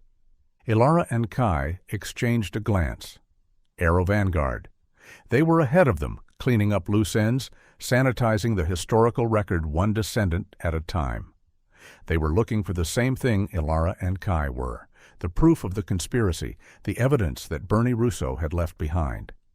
The race was on. The realization that Janice was in danger, whether she knew it or not, added a new layer of urgency to their quest. They needed to convince her to trust them before Aero Vanguard returned. The race for the truth had just become a race against time, and the stakes were life and death. Alara recognized the fear in Janice's eyes. It was an echo of the paranoia that had defined her grandfather's life, an inherited legacy of secrets and lies. She needed to break through that fear, to connect with Janice on a human level, to convince her that the truth, however painful, was the only way to end the cycle of fear. The shotgun remained leveled at them, a barrier between the past and the present. "Mrs. Miller," Alara said softly, taking a cautious step forward, her hands raised in a gesture of peace, the tension mounting with every passing second. "I know this is difficult. I know you want to protect your family's privacy. But I believe your grandfather was caught up in something terrible, something that ruined the lives of many families, including my own." She shared her story, the burden of her grandfather's stained legacy, the decades of unanswered questions. She told Janice the story of Squadron Leader Vance, the official blame, the shame that had haunted her family. She showed her the digitized photos from the ROV, the ghostly wreckage on the ocean floor, the severed fuel lines, the bullet-riddled cockpits. The evidence of the atrocity, stark and undeniable, displayed on the small screen of her laptop. Janice stared at the images, her expression shifting from fear to horror. The abstract stories of her grandfather's paranoia suddenly materialized into a terrifying reality. The company men he had ranted about were real. The danger was real. The past was not dead, it was alive, and it was knocking on her door. "They murdered them," she whispered, her hand covering her mouth, the shotgun lowering slightly, the weapon now hanging loosely at her side. "Yes," Ilara confirmed, her voice gentle but firm. "And we believe your grandfather was forced to participate in the sabotage. We believe he was a victim too, a man consumed by guilt and fear, desperate to protect his family from the people who forced him to commit this terrible act." She framed Bernie Russo not as a villain, but as a pawn in a larger game, a man trapped by circumstances beyond his control. The appeal resonated with Janice. The realization that her grandfather was not just a paranoid old man, but a man burdened by a horrific secret, shifted her perspective. She finally opened the door, inviting them inside. The farmhouse was cluttered, filled with the accumulated memories of generations, the air thick with the smell of wood smoke and old photographs. The atmosphere was heavy with the weight of the past. Janice admitted that her grandfather was a haunted man. He lived in constant fear, often ranting about the company men who were watching him, who would come for him if he ever spoke the truth. The paranoia was pervasive, shaping every aspect of his life. "He was always hiding things," Janice said, her voice trembling, the memories flooding back. "He said he had a secret, something important that would protect him, an insurance policy, a record of what happened. The insurance policy, the proof that could bring down the conspirators. But she didn't know what it was or where he had hidden it. The lawyers had searched the house, intimidating her, threatening her, but they had found nothing. They had underestimated Bernie Russo's paranoia, his determination to protect his secret. "Where did he spend most of his time?" Kai asked, his detective instincts kicking in, his eyes scanning the room, looking for any anomaly, any sign of a hiding place. The hiding place would be somewhere personal, somewhere significant to Bernie. "The barn," Janice replied, pointing to an old, dilapidated structure behind the house, visible through the kitchen window. He spent his final years out there, tinkering with old machinery, isolating himself from the world. He felt safe there. The barn, a sanctuary of secrets, a fortress of solitude. They went to the barn. The air inside was thick with the smell of dust, decay, and old hay. The interior was cluttered with rusted tools, broken farm equipment, and piles of junk. The shadows stretched long in the afternoon light, the silence heavy, profound. They began searching. Kai focused on the structure of the barn, looking for hiding spots, loose floorboards, hidden compartments. Ilara sifted through the clutter, looking for anything personal, anything that might contain a clue. A hollowed-out book, a hidden drawer, a cryptic message etched into the wood. The search was frantic, desperate, the sheer volume of debris overwhelming. They searched for hours, the sun beginning to set, casting long shadows across the barn. They found nothing. The frustration mounted, the hope fading with the fading light. The secret seemed buried too deep, the past too elusive. Ilara was beginning to lose hope. Perhaps the lawyers had found it. Perhaps Bernie had destroyed it before he died, the secret dying with him. The possibility that the truth would remain buried forever was a crushing weight. And then they heard it, the crunch of tires on the gravel driveway. Ilara looked through a gap in the barn slats. A black sedan, sleek and menacing, pulled up to the main house, the same car she had seen in D.C., the signature of corporate power. Two men in suits, the lawyers, got out and approached the front door. They moved with a chilling efficiency, their demeanor radiating menace. The threat had materialized, the danger immediate. Panic surged through Ilara. They were trapped. "They're back," she whispered to Kai, her voice tight with fear. Kai immediately signaled for silence. They hid in the dusty loft, crouching behind a stack of old crates, watching through the slats as the men knocked on the door. The sound echoed through the quiet yard, a harbinger of violence. Janice answered, her face pale, her body trembling. They could hear the muffled voices, the tone aggressive, demanding. The men were questioning her, asking if anyone else had visited, if she had remembered anything since their last visit. They didn't believe her denials. The confrontation was escalating, the tension unbearable. Ilara and Kai held their breath, the silence amplifying the sounds of the confrontation. If the men decided to search the barn, they were cornered. There was no way out. In a moment of desperate searching, Kai noticed something near an old workbench in the corner of the loft. A loose floorboard, the wood worn smooth by years of use. It was almost invisible, hidden beneath a layer of dust and debris. The hiding place was simple, yet effective, overlooked by the professional search team. He pried it open with a crowbar he found nearby. The wood groaned, the sound seeming deafening in the silence. The risk of discovery was immense, but the need for the truth was greater. Inside the cavity, hidden beneath the floorboard, was a waterproof container wrapped in oilcloth, a metal box secured with a rusted padlock. Kai pulled it out. It was heavy, solid. He broke the lock with the crowbar, the sound of the metal snapping echoing in the tense silence. They opened the container. Inside was a thick, leather-bound ledger. They grabbed the ledger just as they heard the men's voices approaching the barn. The confrontation with Janice was over.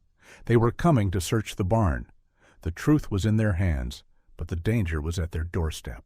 The race against time had reached its climax.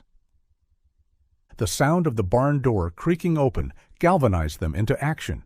There was no time to think, only to react. The adrenaline surged, the survival instinct taking over.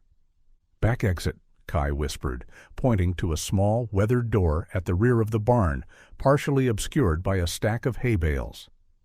The door was old, the wood warped, but it was their only escape route. They scrambled down from the loft, the ledger clutched tightly in Ilara's hands. They slipped out the back door just as the front doors of the barn creaked open, the silhouettes of the two men framed against the fading light. The men's flashlights cut through the dusty air, sweeping across the cluttered space, the beams searching for any sign of intrusion. They didn't look back. They ran, stumbling through the overgrown fields, the adrenaline masking the sound of their pounding hearts. They reached the dense woods surrounding the property, the darkness enveloping them like a shroud. The sounds of the farm faded behind them, replaced by the rustling of the underbrush and the chirping of the crickets. The woods provided cover, the isolation a temporary sanctuary. They hiked for miles, navigating the rugged terrain, guided by the faint moonlight filtering through the canopy of trees. The exhaustion was setting in, the physical exertion taking its toll. They didn't stop until they reached their rental car, hidden on a deserted logging road, the vehicle a beacon of safety in the oppressive darkness. They collapsed into the car, the exhaustion hitting them like a physical blow. But the relief was overwhelming. They had escaped, and they had the ledger. The insurance policy Bernie Russo had hidden for decades, the truth that could bring down Aero Vanguard. They drove away, putting as much distance as possible between them and the house, the tension slowly receding. Once they felt safe, they pulled over, the anticipation gnawing at them. The need to know the contents of the ledger was overwhelming. Ilara opened the ledger, her hands trembling. The pages were brittle, yellowed with age, covered in Bernie Russo's cramped, precise handwriting. The ink was faded, but the words were legible, a voice from the past speaking across the decades. It was a confession, a detailed account of the sabotage, the bribe, the guilt that had haunted him for the rest of his life. The narrative was raw, emotional, the confession of a man tormented by his actions. The entries were detailed, meticulous. Bernie had documented everything, driven by a desperate need for insurance, a way to protect himself from the men who had forced him to commit the unthinkable. He knew they would come for him eventually, and the ledger was his only defense. The revelation was staggering. The ledger detailed the bribe, a massive sum in 1938, enough to set him up for life, but a fortune that brought him only misery. The money was a curse, a constant reminder of the blood on his hands. It detailed the instructions on how to cut the fuel lines, the precise location, the specialized tool provided to him, the precise timing of the sabotage. The operation was planned meticulously, the execution flawless. And it named the contact Robert Kincaid, an executive at Aero Vanguard Industries. the man who had orchestrated the conspiracy, the architect of the massacre.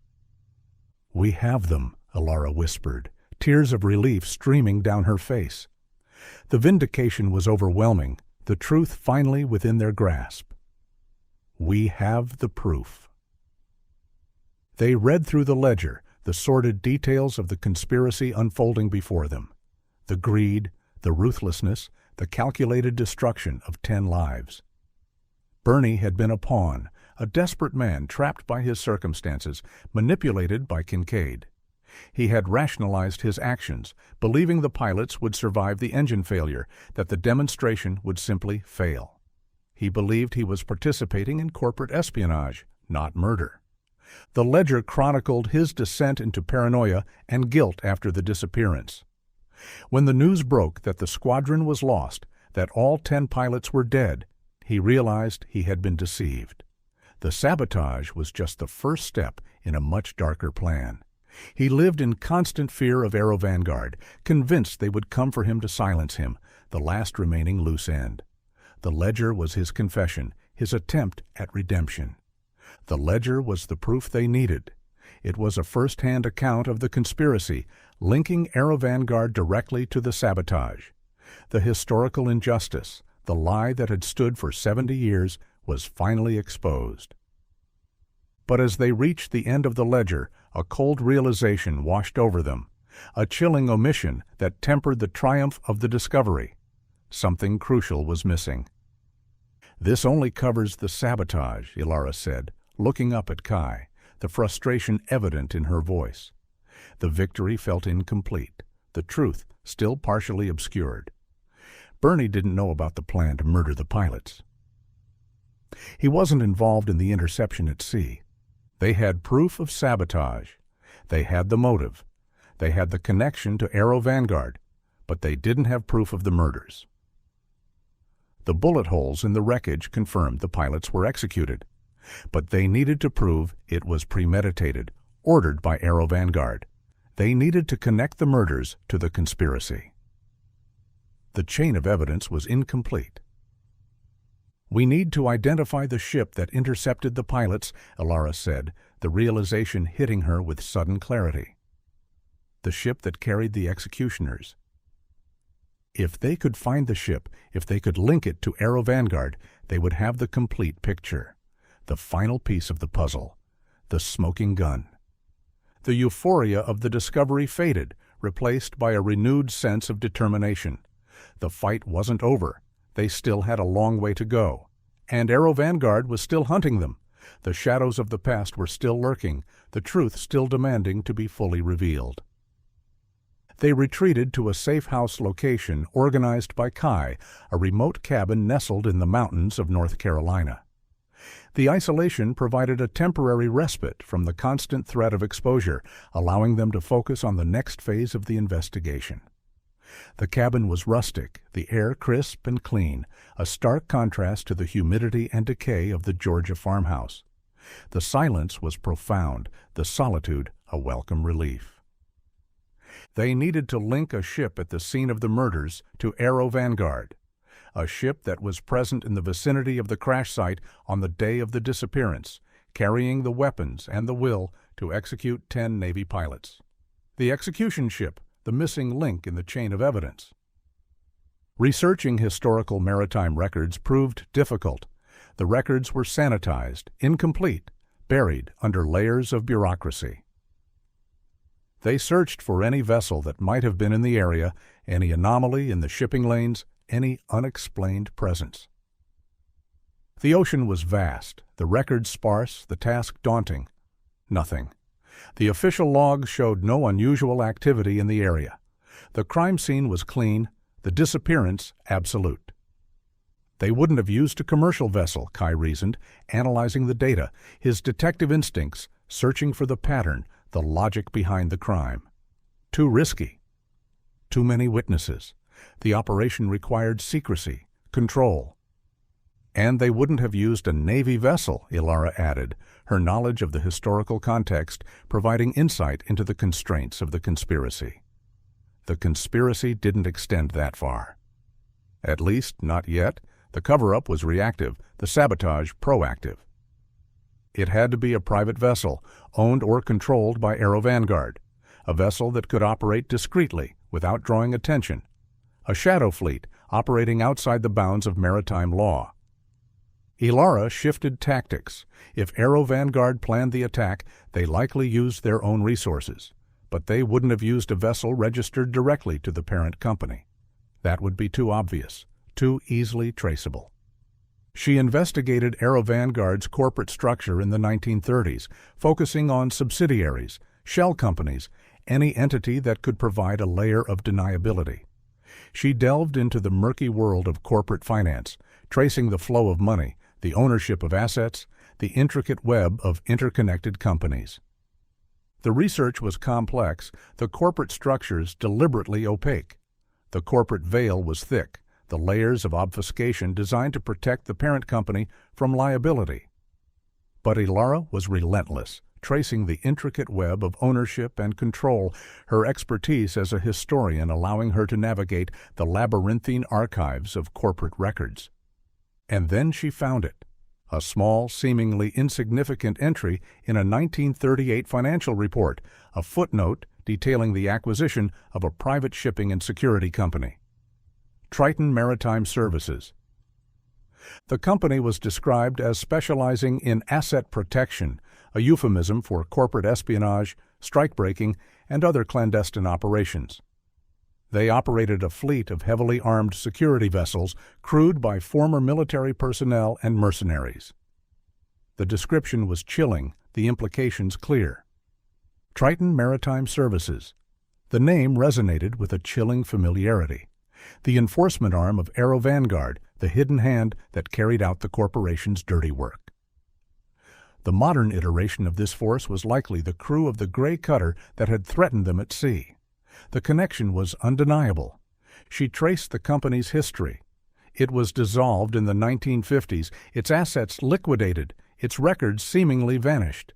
It was a ghost company designed to disappear without a trace, the corporate equivalent of Bernie Russo's disappearance. The pattern of obfuscation was consistent, the conspiracy meticulously planned.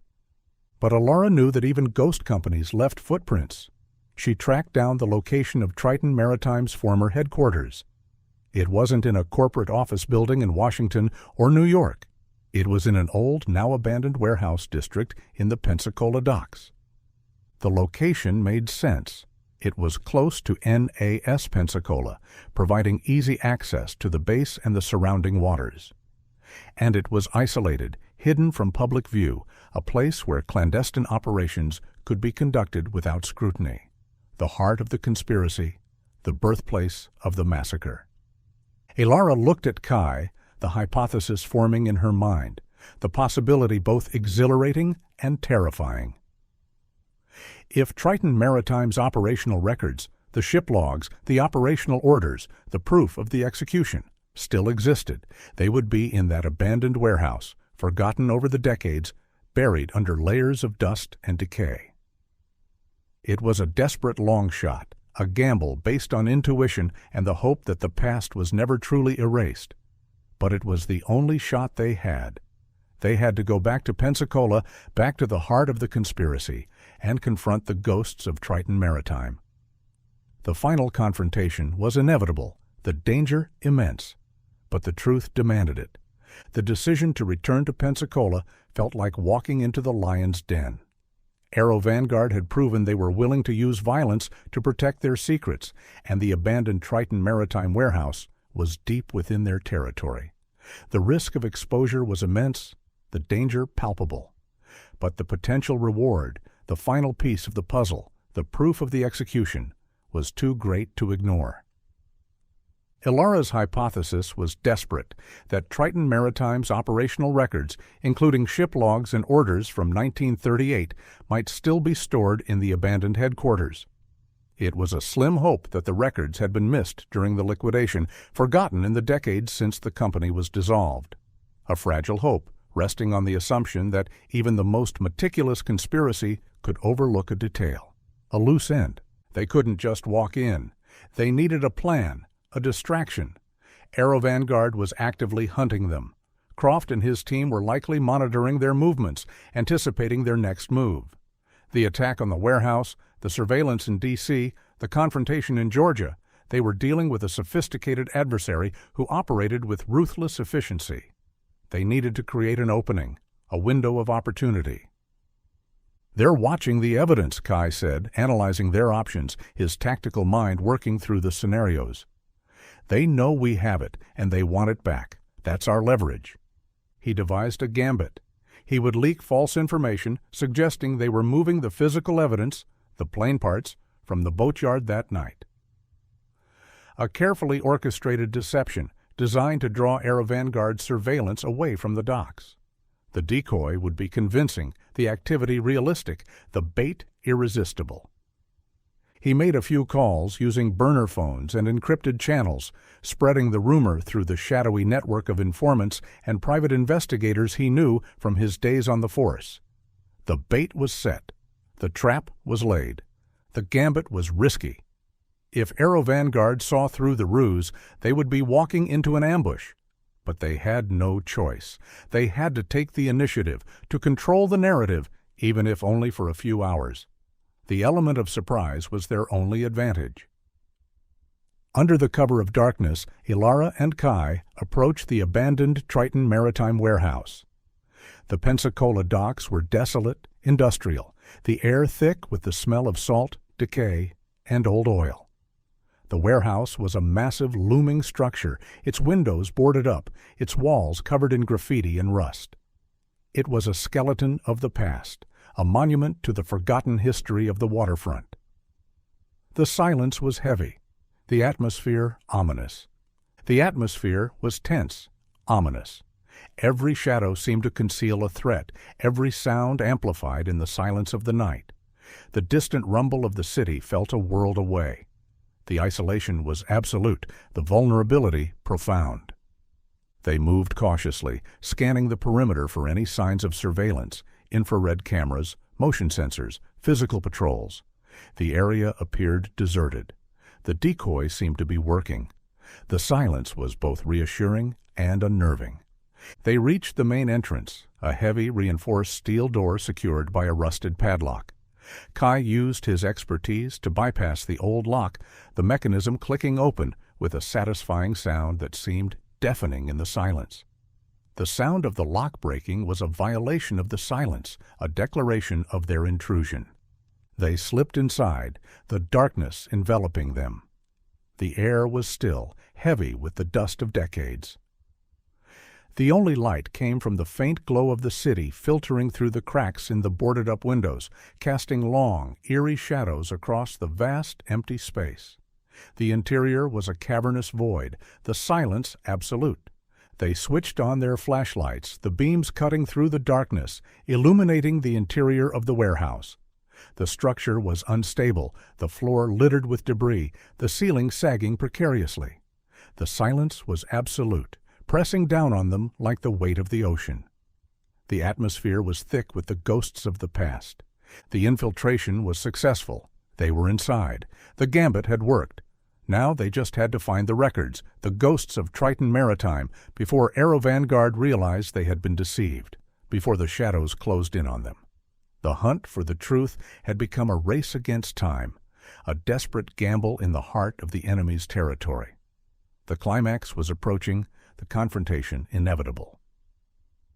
The interior of the Triton Maritime Warehouse was a cavernous void. Ilara's flashlight beam swept across the vast expanse, revealing towering, empty shelves, rusted machinery, and the skeletal remains of what was once a bustling hub of maritime operations. The air was thick with the smell of decay, the silence absolute. The emptiness was overwhelming, the scale of the space intimidating. It appeared to have been cleared out decades ago. The liquidation seemed thorough, the space stripped bare of anything of value. Disappointment began to set in, a cold knot of frustration forming in Ilara's stomach. The desperate long shot felt increasingly futile. The hope that had driven them here began to fade, replaced by the cold reality of the empty warehouse. They searched the main floor systematically, moving through the debris, looking for any signs of hidden compartments or overlooked storage areas. They found nothing but dust, rust, and the echoes of the past. The search was slow, meticulous, the frustration mounting with every passing minute. "The main office area," Kai suggested, pointing to a raised platform overlooking the warehouse floor, accessible by a rickety metal staircase. If there are any records, they would be there. Administration always keeps the paperwork close. The logic was sound, the possibility compelling. They climbed the stairs to the office area.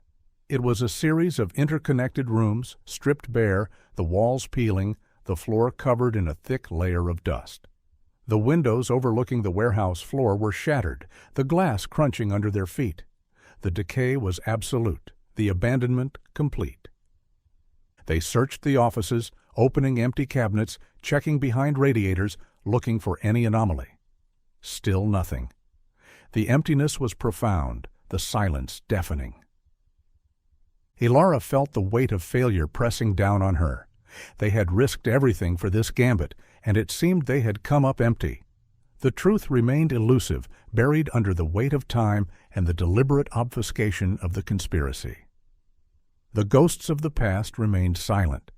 But Kai wasn't convinced. He stood in the center of the main office, his gaze fixed on the structure of the room, his detective instincts sensing something amiss. The layout felt wrong, the space asymmetrical. "Something's not right," he said, his voice low, thoughtful.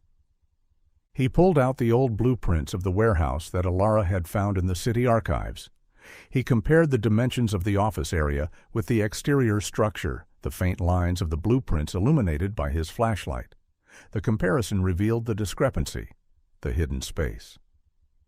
"The dimensions don't match," he realized, his voice quickening with excitement. "There's a gap, a void space behind this wall. About 5 feet deep." He pointed to the rear wall of the office, a solid brick wall that seemed unremarkable, covered in peeling paint and grime. He ran his hand over the surface, feeling for any irregularity, any seam, any sign of a hidden entrance. He found it. A subtle seam in the brickwork, almost invisible beneath the grime. The mortar was slightly different, the color mismatched. The craftsmanship was excellent, designed to deceive the casual observer. "It's a false wall," he said, a grim satisfaction in his voice. The conspiracy was revealing its secrets, one layer at a time. They worked together, prying at the bricks with a crowbar Kai found among the debris. The mortar crumbled under the pressure, the sound echoing in the silence of the warehouse. They managed to remove a section of the wall, revealing a hidden, sealed archive room behind it. The opening was narrow, the darkness beyond impenetrable.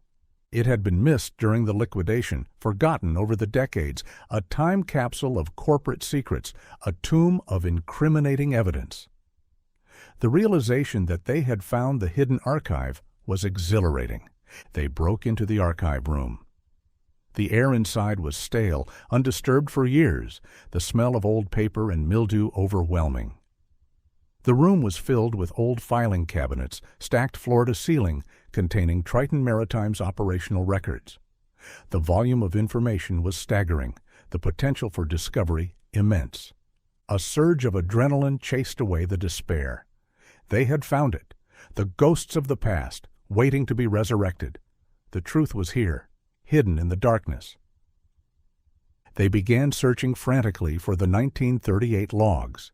The filing system was archaic, chaotic. They pulled open drawers, sifting through dusty folders, the silence broken only by the rustling of paper and their ragged breaths. The desperation mounted with every passing second.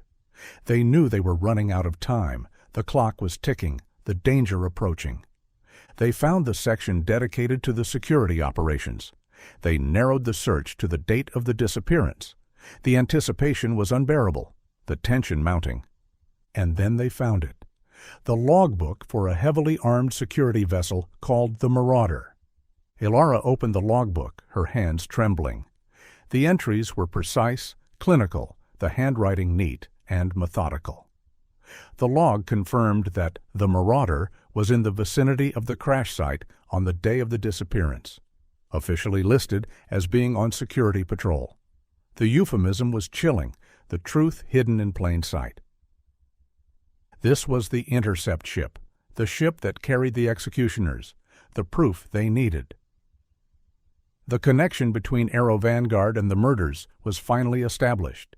The missing link was found. The logbook of the Marauder was a crucial discovery, placing a Triton maritime vessel at the scene of the crime. But it wasn't enough. They needed the explicit connection, the order that proved the murders were premeditated, orchestrated by Aero Vanguard. They needed the smoking gun, the undeniable proof of the conspiracy. Ilara continued to examine the logbook, her eyes scanning the pages for any irregularity, any hidden detail, any annotation that might reveal the true nature of the mission. The entries were deliberately vague, the language bureaucratic, designed to conceal the truth. The captain of the Marauder had been careful, meticulous, but perhaps not careful enough. And then she saw it. Tucked inside the back cover of the logbook, a sealed operational packet, yellowed with age, the wax seal still intact. It was hidden, concealed within the binding of the logbook, a secret within a secret. A desperate attempt by the captain to protect himself, perhaps, an insurance policy against his ruthless employers. She opened the packet, her heart pounding, the sound of the tearing paper deafening in the silence. Inside was a series of internal memos, typed on Aero Vanguard letterhead, addressed to the captain of the Marauder. The paper was brittle, the ink faded, but the words were legible, the message clear. The memos were signed by Robert Kincaid, the executive named in Bernie Russo's ledger, the architect of the conspiracy, the man who had ordered the murders. Ilara read the orders, the words blurring in front of her eyes, the implications staggering. They were explicit, chilling, devoid of any ambiguity. The language was cold, precise, the tone clinical. The banality of evil captured in the bureaucratic language of a corporate memo. Ensure complete failure of the demonstration, the first memo read. Intercept downed aircraft. Secure the area. The instructions were clear, the objective defined. The second memo detailed the operational parameters, the coordinates, the timeline, the authorization for the use of lethal force. The massacre was planned meticulously, the execution authorized at the highest level. And then the final order, the words that condemned the 10 pilots to death. Eliminate all witnesses. Confirm destruction. This was the final piece. The execution order. Irrefutable proof of premeditated mass murder. The smoking gun. The weight of the discovery was staggering. Ilara felt a wave of nausea, the horror of the crime echoing through the decades. She had found the truth, the dark secret that had haunted her family for 70 years. The vindication was absolute, but the cost was devastating. The darkness of the past was overwhelming, the silence of the archive room suffocating. She pulled out her digital camera and began photographing the documents rapidly. The flash illuminating the dusty archive room, the sudden bursts of light capturing the evidence of the atrocity.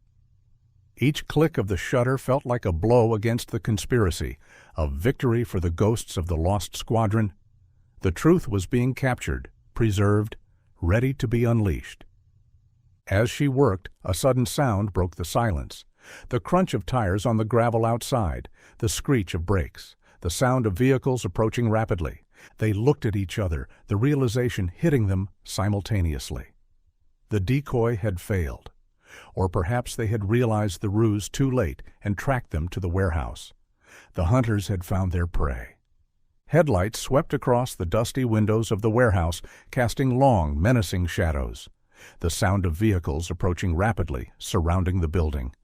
The trap was sprung. They heard the main entrance door being breached, the crash echoing through the empty warehouse. The sound of footsteps, heavy, purposeful, moving toward the office area. The sound of the inevitable confrontation. Aero Vanguard, Croft and his team. It didn't matter how they found them. They were here. And Ilara and Kai were trapped, cornered in the archive room, the evidence of the conspiracy clutched in their hands. The past had caught up with them, the shadows closing in. The fight for the truth had just become a fight for their lives. The climax had arrived, the final battle about to begin. The sound of footsteps echoed through the warehouse, measured, deliberate. They were moving toward the office area, converging on the archive room. Ilara and Kai were cornered, the narrow opening in the false wall the only way in or out. The air was thick with dust, the silence heavy with anticipation. The tension was unbearable, the fear a cold knot in Ilara's stomach. The footsteps stopped just outside the opening. A moment of silence, pregnant with violence, the calm before the storm. And then Silas Croft stepped into the room, his silhouette framed against the faint light filtering from the office. He was followed by two armed men, their weapons raised, their demeanor radiating lethal intent. They moved with the precision of a tactical team, their eyes scanning the room, assessing the threat. They were professionals, trained killers, the modern iteration of the executioners who had murdered the pilots 70 years ago. Croft surveyed the scene, his gaze sweeping across the archive room, the open filing cabinets, the documents spread out on the desk. He looked at Ilara and Kai, his expression cold, impassive, a flicker of annoyance in his eyes, as if dealing with a minor inconvenience. He was the embodiment of corporate power, the ruthless enforcer of the conspiracy. "Dr. Vance," he said, his voice calm, almost conversational, the tone incongruous with the violence implicit in his presence. "You should have accepted Admiral Chen's advice. You should have let the past remain buried." The warning was delivered with a chilling detachment, the threat underlying the polite words. He stepped closer, his eyes fixed on the camera in Ilara's hand, the digital proof of the conspiracy. The camera and the original documents. Now, the demand was absolute, the expectation of compliance unwavering. Ilara clutched the camera tightly, her knuckles white. Her fear was overwhelming, but her defiance was stronger. The ghosts of the past were with her, demanding justice. "It's over, Croft," she said, her voice surprisingly steady, the strength of her conviction overriding her fear. "We have the proof. The execution order, Kincaid's signature. We know everything." Croft didn't deny it. He didn't even flinch. His arrogance was absolute, born of a lifetime of operating with impunity, of serving a corporation that considered itself above the law. The truth was irrelevant to him, a mere obstacle to be removed. "You know nothing," he said, his voice laced with contempt. "You think this is about 10 pilots? A historical injustice? This is about the foundation of a corporation that has shaped the course of history, that has protected this country for decades." The justification was chilling, the rationalization of evil. He coldly justified the corporation's actions, both in 1938 and now. His worldview was chillingly pragmatic, devoid of morality, focused solely on the interests of the corporation. The original contract founded Aero Vanguard. It provided the technology that won the war, the technology that ensures the security of this nation. If the BT-1 had succeeded, Aero Vanguard would have ceased to exist. The greater good twisted into a justification for mass murder.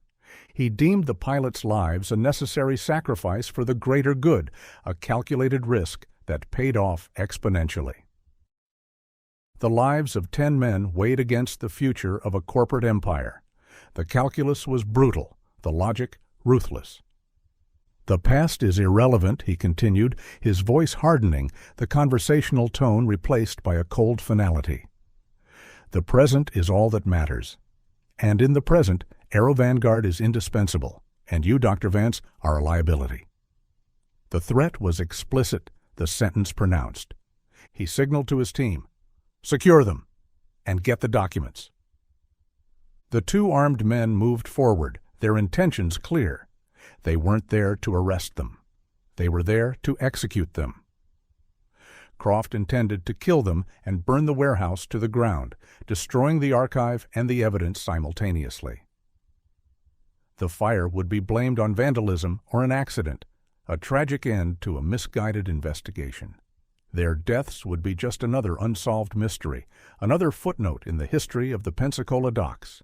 The cover-up would be complete, the secret buried forever. The confrontation had reached its climax. There was no way out.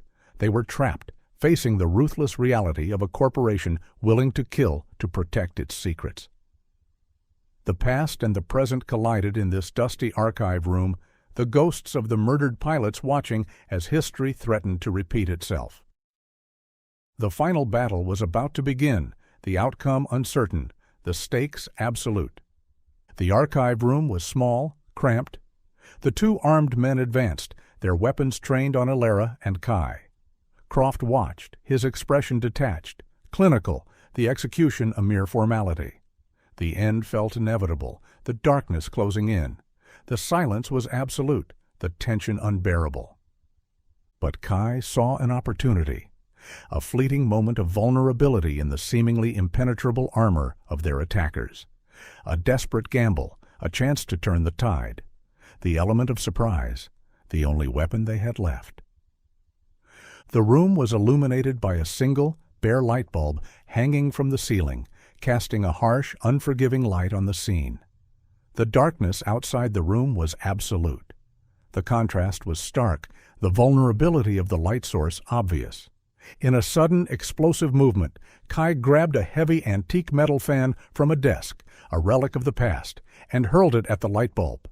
The movement was fluid, instinctive, the improvisation of a man accustomed to operating in high-stakes situations. The bulb shattered, the sound echoing in the cramped space. The archive room was plunged into total darkness. The effect was instantaneous and chaotic. The security team was momentarily disoriented, their night vision ruined by the sudden flash of the shattering bulb. They cursed, their voices sharp with surprise and anger. The darkness neutralized their tactical advantage, turning the confined space into a chaotic battlefield. The precision of their operation dissolved into the primal struggle for survival. Kai didn't hesitate. He immediately tackled Croft, driving him back against the filing cabinets. The impact was brutal, the sound of metal crashing against metal echoing in the darkness. They went down in a heap, the struggle desperate, violent. A desperate, brutal fight ensued in the darkness. The cramped space amplified the chaos, the sounds of the struggle echoing in the silence. Grunts, curses, the sickening thud of blows landing. The air was thick with dust, the darkness amplifying the confusion. Alara scrambled to secure the camera, the only proof they had. She shoved it into the waistband of her jeans, hiding it beneath her jacket, the hard plastic pressing against her skin. The preservation of the truth was her only priority. One of the security men lunged at her, his hands grasping in the darkness. She fought back, kicking, scratching, the adrenaline surging through her veins. The fight was messy, desperate, a struggle for survival in the swirling chaos. Kai fought with the desperation of a man with nothing left to lose. He disabled Croft temporarily, a brutal elbow strike to the throat silencing his commands. He created an opening, a path toward the false wall. The darkness was their ally, the chaos their cover. "Go!" "Now," he yelled at Alara, his voice ragged, the urgency cutting through the chaos. They fought their way out of the archive room, stumbling through the narrow opening in the false wall, emerging into the relative safety of the office area. The darkness was less absolute here, the moonlight filtering through the shattered windows, providing some illumination. They ran, their footsteps echoing through the empty warehouse. The security team was right behind them, recovering quickly, their tactical flashlights cutting through the darkness, the sound of gunfire erupting behind them. The suppressed shots were muffled, the muzzle flashes illuminating the cavernous space. The pursuit was relentless, the danger immediate. They reached the main warehouse floor, the vast space offering both opportunity and danger. They used the unstable structure of the warehouse to their advantage, the decades of neglect providing unexpected opportunities. The environment was their weapon. Kai pulled down a towering stack of rusted shelving units loaded with heavy debris, the metal groaning under the weight. He strained, the muscles in his arms burning, the structure swaying precariously. The shelving unit collapsed, crashing to the floor with a deafening roar, creating a barricade of twisted metal and debris, blocking the path of the pursuing security team. The impact sent a cloud of dust and debris into the air, obscuring their movements, providing a momentary respite. The sound of the collapse echoed through the warehouse, a symphony of destruction. They scrambled over the debris, the sharp edges tearing at their clothes, their hands raw and bleeding. The adrenaline masked the pain, the drive to survive overriding the physical trauma. They reached the rear loading dock door, the rusted metal groaning as they forced it open. They burst out into the cool night air, the smell of salt and freedom filling their lungs. The contrast between the suffocating darkness of the warehouse and the open air of the docks was exhilarating. They escaped into the industrial maze of the Pensacola docks, vanishing into the night, the sound of sirens wailing in the distance, drawn by the sound of the gunfire, or perhaps alerted by a silent alarm Kai had triggered earlier. The arrival of the authorities provided an unexpected distraction, a chance to disappear into the chaos. They had escaped, and they had the proof. The fight was far from over, but they had won this battle. The truth had survived the darkness. The ghosts of the past were one step closer to justice. They didn't stop running until they were miles away from the docks, the adrenaline slowly receding, replaced by a profound exhaustion and the stark reality of their situation. They were being actively hunted by a corporation with unlimited resources and zero scruples. The attack at the warehouse had proven they would stop at nothing to protect their secret. They were fugitives, their lives hanging by a thread. They couldn't trust the official channels. Admiral Chen's obstruction and Croft's ruthless efficiency proved that the conspiracy reached the highest levels of the defense establishment. If they turned the evidence over to the authorities, it would disappear, buried under the weight of national security concerns and corporate influence. The system was compromised, the corruption systemic. Their only option was immediate, overwhelming exposure.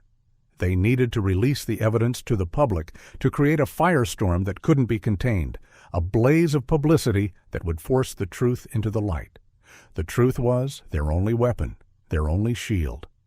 They drove through the night, the silence heavy, the weight of their discovery pressing down on them. They stopped at a 24-hour internet cafe, the fluorescent lights casting a harsh glare on their exhausted faces. The anonymity of the place provided a fragile sense of security. The digital world was their refuge, their platform. They uploaded the digitized evidence, Russo's ledger and the execution orders, to a secure cloud server, creating multiple backups, encrypted and password protected, ensuring the truth couldn't be erased. The digital age provided a new kind of insurance policy, a way to disseminate information beyond the reach of the conspiracy. The ghosts of the past were now digitized, their voices amplified by the power of the Internet. They needed a conduit, someone with the credibility and the reach to break the story. Someone who couldn't be intimidated, who couldn't be bought. Ilara knew exactly who to contact. Liam O'Connell, a high-profile investigative journalist known for exposing corporate corruption and government malfeasance. He was a Pulitzer Prize winner, a relentless seeker of truth, fiercely independent and deeply respected. He was their only hope. They contacted O'Connell, the urgency in their voices conveying the gravity of the situation. O'Connell, sensing the magnitude of the story, the historical significance, and the explosive implications, agreed to meet them immediately. The scent of a major scoop was irresistible. They drove to Atlanta, the nearest major media hub. They met O'Connell in a secure location, a downtown hotel room rented under an assumed name. The atmosphere was tense, the air thick with anticipation. O'Connell was a skeptical man, his eyes sharp and intelligent, analyzing every detail of their story. He had seen too many hoaxes, too many conspiracy theories.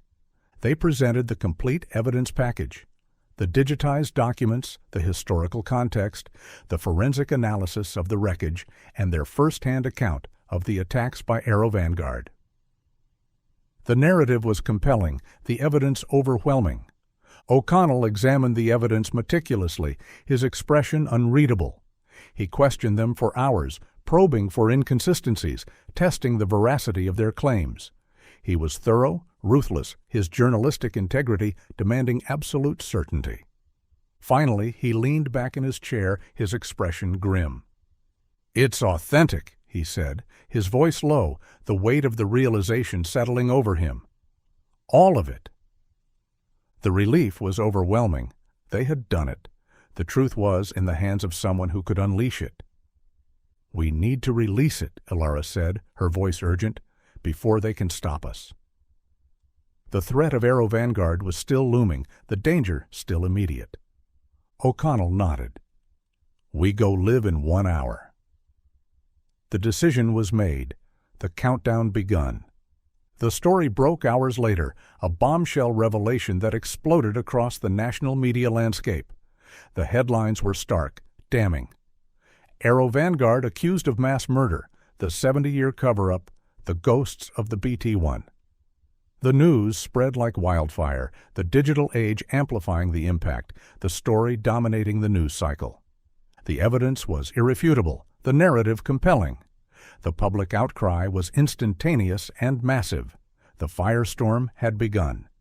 The truth, buried for decades, was finally exposed, the conspiracy unraveled by the relentless pursuit of a historian and the courage of a salvage operator. The silence was broken. The ghosts of the past finally heard. The media firestorm was uncontrollable, spreading across the globe with the speed of the digital age. The evidence was too compelling, the narrative too damning. Aero Vanguard's carefully constructed facade, the image of a patriotic corporation dedicated to national defense, crumbled under the weight of the revelations.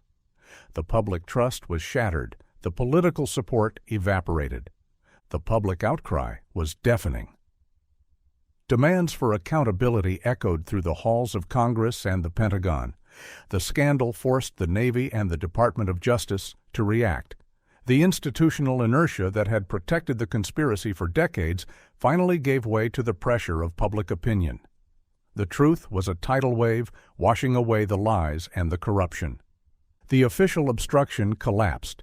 Admiral Chen, the face of the Navy's complicity in the cover-up, was quietly removed from his position, his career ending in disgrace, his reputation ruined. He became a symbol of the corruption that had infected the military-industrial complex, a casualty of the truth. The Navy formally convened a new court of inquiry, reopening the investigation into the 1938 disappearance. The historical record, sealed for 70 years, was finally unsealed. The inquiry was public, transparent, a stark contrast to the closed-door hearings of 1938. The nation watched, captivated by the unfolding drama, the historical reckoning. Ilara testified before the court of inquiry, her voice steady, resolute. She stood before the panel of admirals, the weight of history on her shoulders. She presented the evidence, the culmination of her life's work. She recounted the discovery of the wreckage, the severed fuel lines, the bullet holes. She presented Bernie Russo's ledger, the confession of the saboteur. And she presented the execution orders, the smoking gun that proved the murders were premeditated. The physical evidence, the severed fuel line and the bullet-riddled cockpit plating, was presented, the forensic analysis confirming the horrific truth. The metallurgist, Dr. Eris Thorne, testified, his clinical analysis providing the scientific foundation for the allegations of sabotage and murder. The evidence was overwhelming, the testimony compelling. The Court of Inquiry's findings were unanimous and unequivocal. Vindication. The word echoed through the courtroom, a realization of a lifetime of struggle, a fulfillment of a promise made to the past. The triumph was absolute, the justice long overdue. The Navy officially overturned the 1938 ruling of pilot error. Squadron Leader Vance and the 9 other pilots were posthumously exonerated of all wrongdoing. They were awarded the Distinguished Flying Cross for their skill and courage in ditching the aircraft under extreme duress. Their names were cleared, their honor restored. The official record was corrected, the truth finally acknowledged. They died not due to incompetence, but due to corporate sabotage and murder. Alara watched the proceedings, tears streaming down her face, the emotional release overwhelming. She had done it. She had cleared her grandfather's name, restored her family's honor, rewritten history. The weight of the stained legacy, carried by her family for 3 generations, was finally lifted. The truth, however painful, had set them free. The ghosts of the BT-1 could finally rest in peace. The fallout from the revelations was catastrophic for Aero Vanguard Dynamics. The corporation, once a pillar of the defense establishment, imploded under the weight of the scandal. The public trust was shattered, the political support evaporated. The empire built on blood and lies crumbled into dust. Their stock plummeted, wiping out billions of dollars in shareholder value. The government suspended all contracts, pending a full investigation into the corporation's history and practices. The reputation of Aero Vanguard, built on a foundation of lies and murder, was irrevocably shattered. The name became synonymous with corporate greed and corruption. The Department of Justice launched a criminal investigation into the conspiracy, both the historical crime and the modern cover-up. The investigation spanned decades, uncovering a network of corruption, bribery, and intimidation that had protected the secret for 70 years. The scope of the conspiracy was staggering, the depth of the corruption profound. Forced by the undeniable evidence and the overwhelming public pressure, the FBI raided Aero Vanguard headquarters. The images of federal agents carrying boxes of documents out of the sleek corporate building became the symbol of the corporation's downfall, a visual testament to the triumph of justice over power. The fortress of corporate power was breached, the secrets exposed. Silas Croft, the ruthless enforcer of the conspiracy, was arrested. He was captured while attempting to flee the country, his calm composure shattered, his arrogance replaced by a cold, defiant silence. He faced charges including obstruction of justice, conspiracy, and attempted murder. The hunter had become the hunted. Several high-level executives involved in the modern cover-up and the attacks on Alara and Kai were also indicted. They were the heirs of the conspiracy, the men who had perpetuated the lies, who had prioritized profit over human life. They faced the prospect of spending the rest of their lives in prison, their wealth and power unable to protect them from the consequences of their actions. The legal battle would be long and complex, but the outcome was inevitable. Aero Vanguard would be held accountable for their crimes, both past and present. The corporation was dismantled, its assets liquidated, its legacy forever tainted. In rural Georgia, Janice Miller found a fragile peace. The revelation of her grandfather's confession, hidden for decades, brought a sense of closure. She knew that his tormented life had meaning, that his hidden secret had helped bring justice to the victims and their families. The guilt that had haunted her family for generations finally began to fade. The truth had set her free, the burden of the past lifted. Kai Thorne, the pragmatic salvage operator who had become an unlikely hero, returned to his life at sea. The isolation of the ocean, a welcome respite from the chaos of the investigation. But the experience had changed him, reinforcing his belief in the importance of truth, the necessity of fighting for justice, even against overwhelming odds. He continued his work, the sea his sanctuary, the silence his companion. The wreckage of the BT-1s, the underwater graveyard that had held the secret for so long, was declared a protected historical site. A monument to the 10 men who had lost their lives, a reminder of the fragility of truth and the enduring power of justice. Months later, in the spring of 2009, Alara stood on the tarmac at Naval Air Station Key West. The air was warm, the sky a brilliant blue, the sound of jet engines echoing in the distance, a sound that once represented the pinnacle of aviation technology, now a reminder of the human cost of progress. The airfield was buzzing with activity, the next generation of naval aviators training for their future, unaware of the history buried beneath the waves just off the coast. She was attending the memorial service held for the lost squadron, a ceremony honoring their sacrifice and celebrating their vindication. Kai and Janice Miller stood beside her, their presence a testament to the unlikely alliance forged in the crucible of the investigation, a bond united by the shared experience of confronting the darkness of the past. The ceremony was attended by the families of the victims, the descendants of the 10 men who had disappeared 70 years ago. The ceremony was somber, moving. The names of the 10 pilots were read aloud, their memory honored by a flyover of modern naval aircraft, the successors to the BT-1 they had flown. The missing man formation, a poignant tribute to the fallen, left a void in the sky, a symbol of the loss that resonated deep within Alara. The sound of the jets faded into the distance, the silence filled with the mournful notes of taps. Alara stood near the spot where the iconic 1938 promotional photo had been taken, the image of her grandfather and his squadron, young, confident, unaware of the fate that awaited them. The photograph, once a source of pain and frustration, now represented a legacy restored, a truth revealed. The image was displayed prominently at the ceremony, a testament to the enduring power of memory. She thought about the journey that had brought her here, the obsession that had consumed her life, the danger that had tested her limits. She had started this quest to clear her family name, to restore her grandfather's honor. She had achieved that and so much more.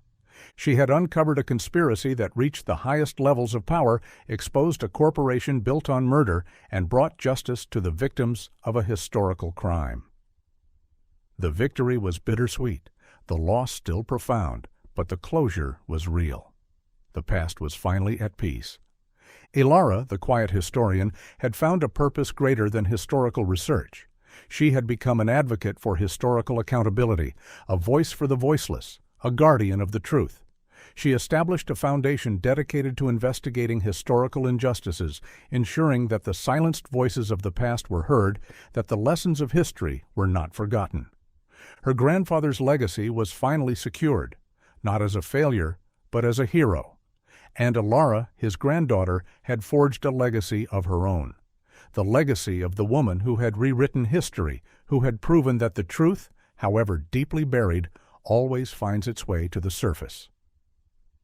The silence of 70 years had been broken, the echoes of the past resonating in the present, a testament to the enduring power of justice.